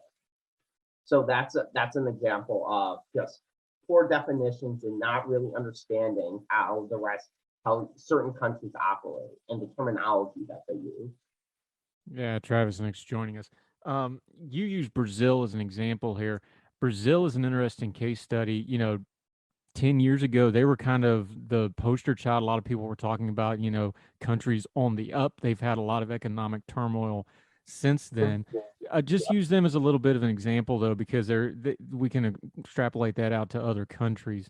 When we're dealing with a country like Brazil that is a very big dynamic economy, but it's having a little bit of trouble in recent years, how would this kind of a tax policy affect them, and how would it affect us, and how does it also affect us politically when we try to exert influence with something like the current administration there that's been, a little bit off the rails on certain things that matter to Americans? Yeah, so I think one of the biggest ways that the US should try to influence the world is culturally and economically. So we need businesses operating in Brazil, in Argentina, in Chile, our closest neighbors down in South America, countries where China is investing billions and almost trillions of dollars a year and over a decade in. China's influence is growing strongly in South America, and we should definitely be very concerned about that. In terms of how it affects the US, so when a company's double taxed because of the elimination of a foreign tax credit, it basically has two choices. One, it can stop operating in that country, close all of its foreign subsidiaries, divest, sell them off to potentially Chinese companies, potentially European companies, who they have better tax laws and would allow a foreign tax credit without double taxation. And that would obviously lessen American influence in South America and increase China's probably. Or the company can basically move their headquarters from the US to a different foreign country. It could be even like the Cayman Islands, a tax haven essentially, where then double taxation is not an issue at all because you don't pay income tax. And that's obviously bad for the US worker because it would decrease the amount of jobs available in the US and potentially lower wages, stop that free flow of capital and money across borders, which would depress the world economic growth over time a little bit, including the US economy. So we would just not grow as fast, and we would lose influence within the rest of the world. Yeah, Travis, next joining us. We're going to take a quick break. We're going to continue to talk tax policy, tax the rich, both the rhetoric and the policy. More with Travis next on Her Tell, right after this quick break.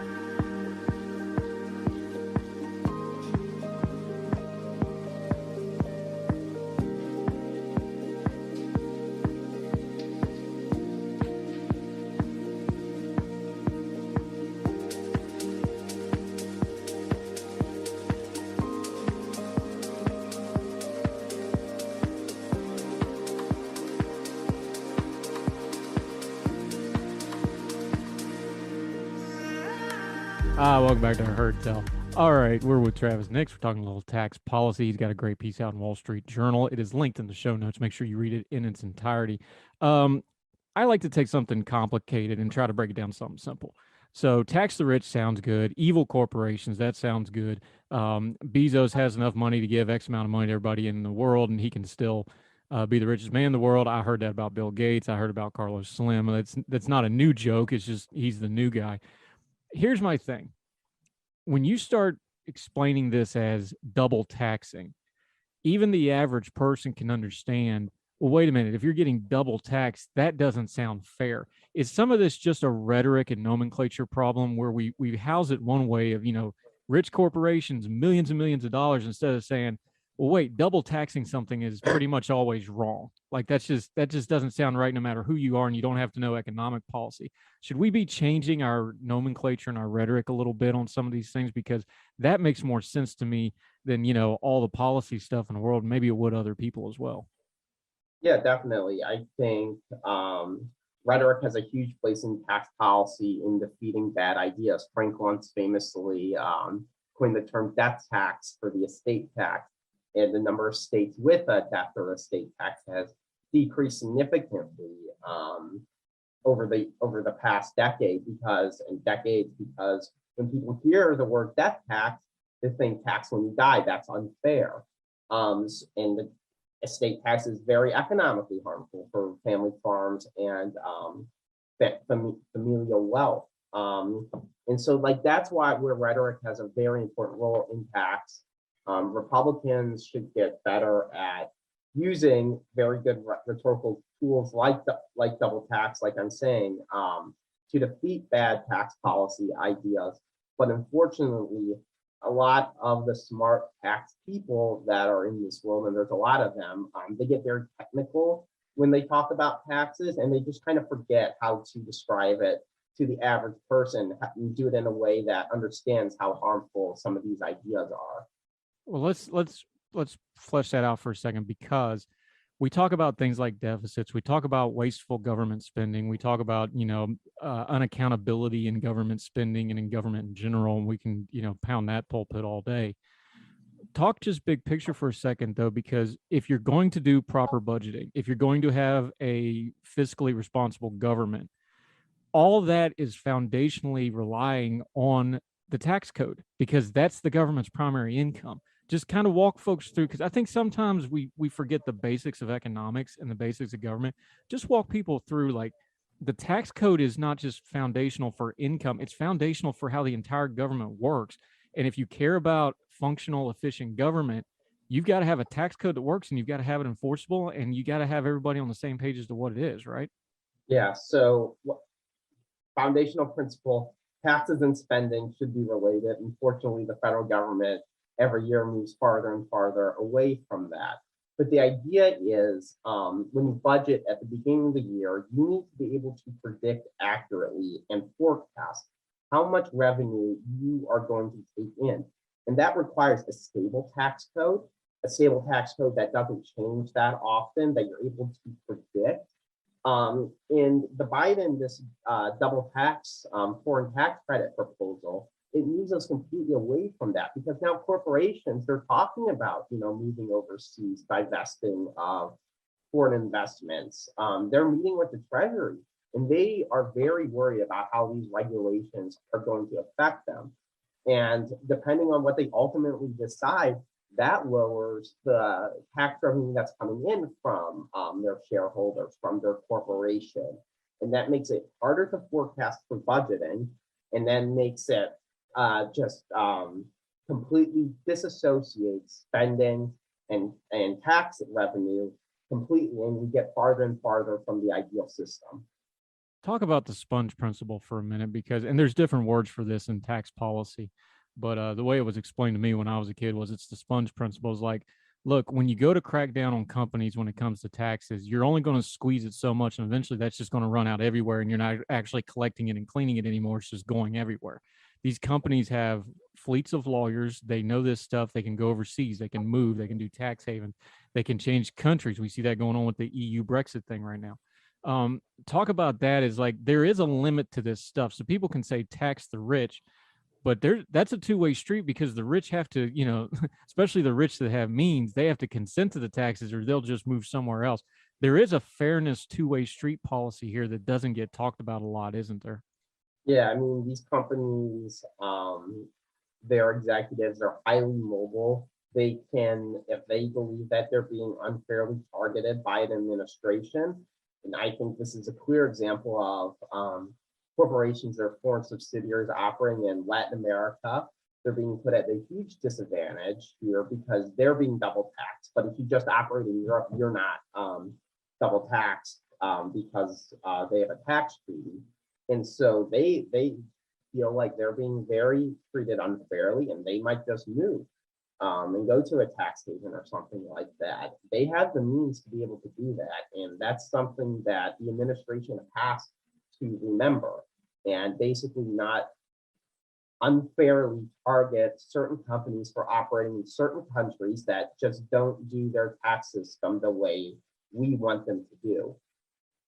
Yeah, Travis next joining us. All right, we've been beating up on the Biden administration here, but let's be fair here. The Republican Party and the wider right, frankly, I just haven't heard them talk a lot about tax policy lately. Now, they will still get lip service about, tax cuts or cutting the rich, cutting taxes, that sort of thing.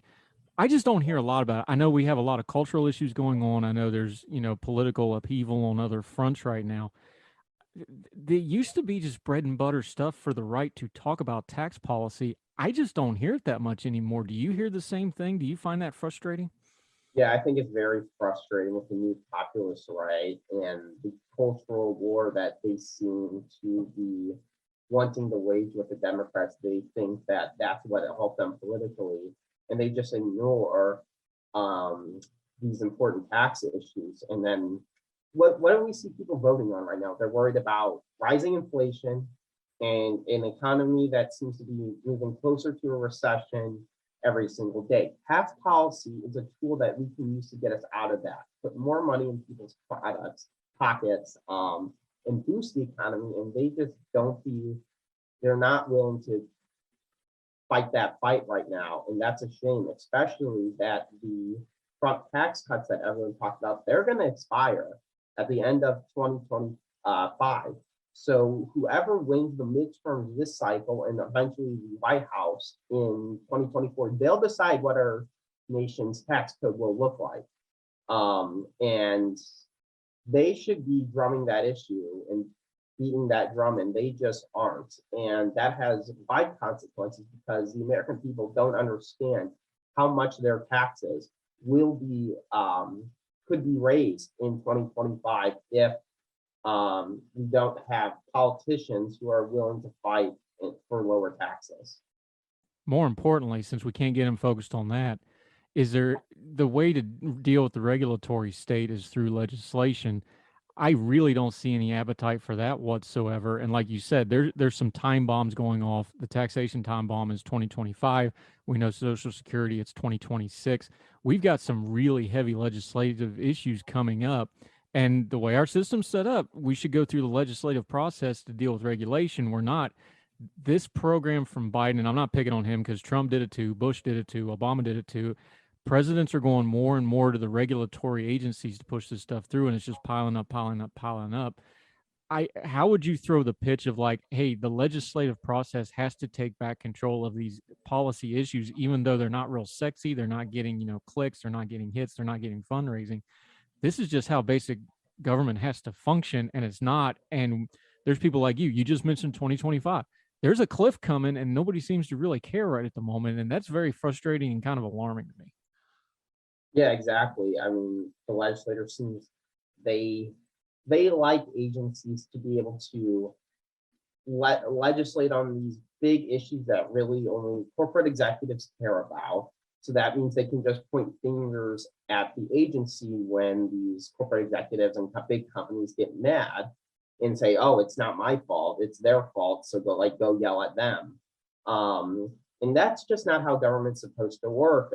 We have some big Supreme Court decisions possibly going to be released soon on the regulatory state that could start to limit some of their power. And I think any regulatory reform, and unfortunately, bluntly, it's not going to come from Congress. It's going to come from lawsuits that work their way up to the U.S. Supreme Court, and the U.S. Supreme Court finally says that they've had enough and want to really eliminates a lot of the regulatory state's power to legislate, because this is Congress's job, and Congress should be the one doing it.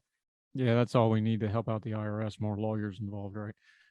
Travis next. Great piece in the Wall Street Journal. Make sure you go read it. We have it linked in the show notes. As always, read the whole piece. We're going to have you back again because you're always sharp and we always enjoy you. Until we get you back on the program, though, let folks know where they can follow you, your social media, and what else you got going on when you're not busy worrying about Villanova basketball. Yeah, the easiest way to follow me is at TNX113. I post all my pieces there that I write, and you can follow me for tax takes, sports takes, whatever you want. He also has a piece out about the Shapiro tax plan in Pennsylvania. Election year, good thing to check up on that. Travis Nix, you do great work, sir. Always appreciate your time. Thanks for coming back on the show and talking with us. Yeah, thank you so much for having me again. I always love being on. Yes, sir. Appreciate you. All the music on Her Tell is provided under a Creative Content license from monstercat.com. This is the story of the one. As a maintenance engineer, he hears things differently. To the untrained ear, everything on his shop floor might sound fine, but he can hear gears grinding or a belt slipping. So he steps in to fix the problem at hand before it gets out of hand. And he knows Grainger's got the right product he needs to get the job done, which is music to his ears. Call, click Grainger.com, or just stop by. Grainger, for the ones who get it done.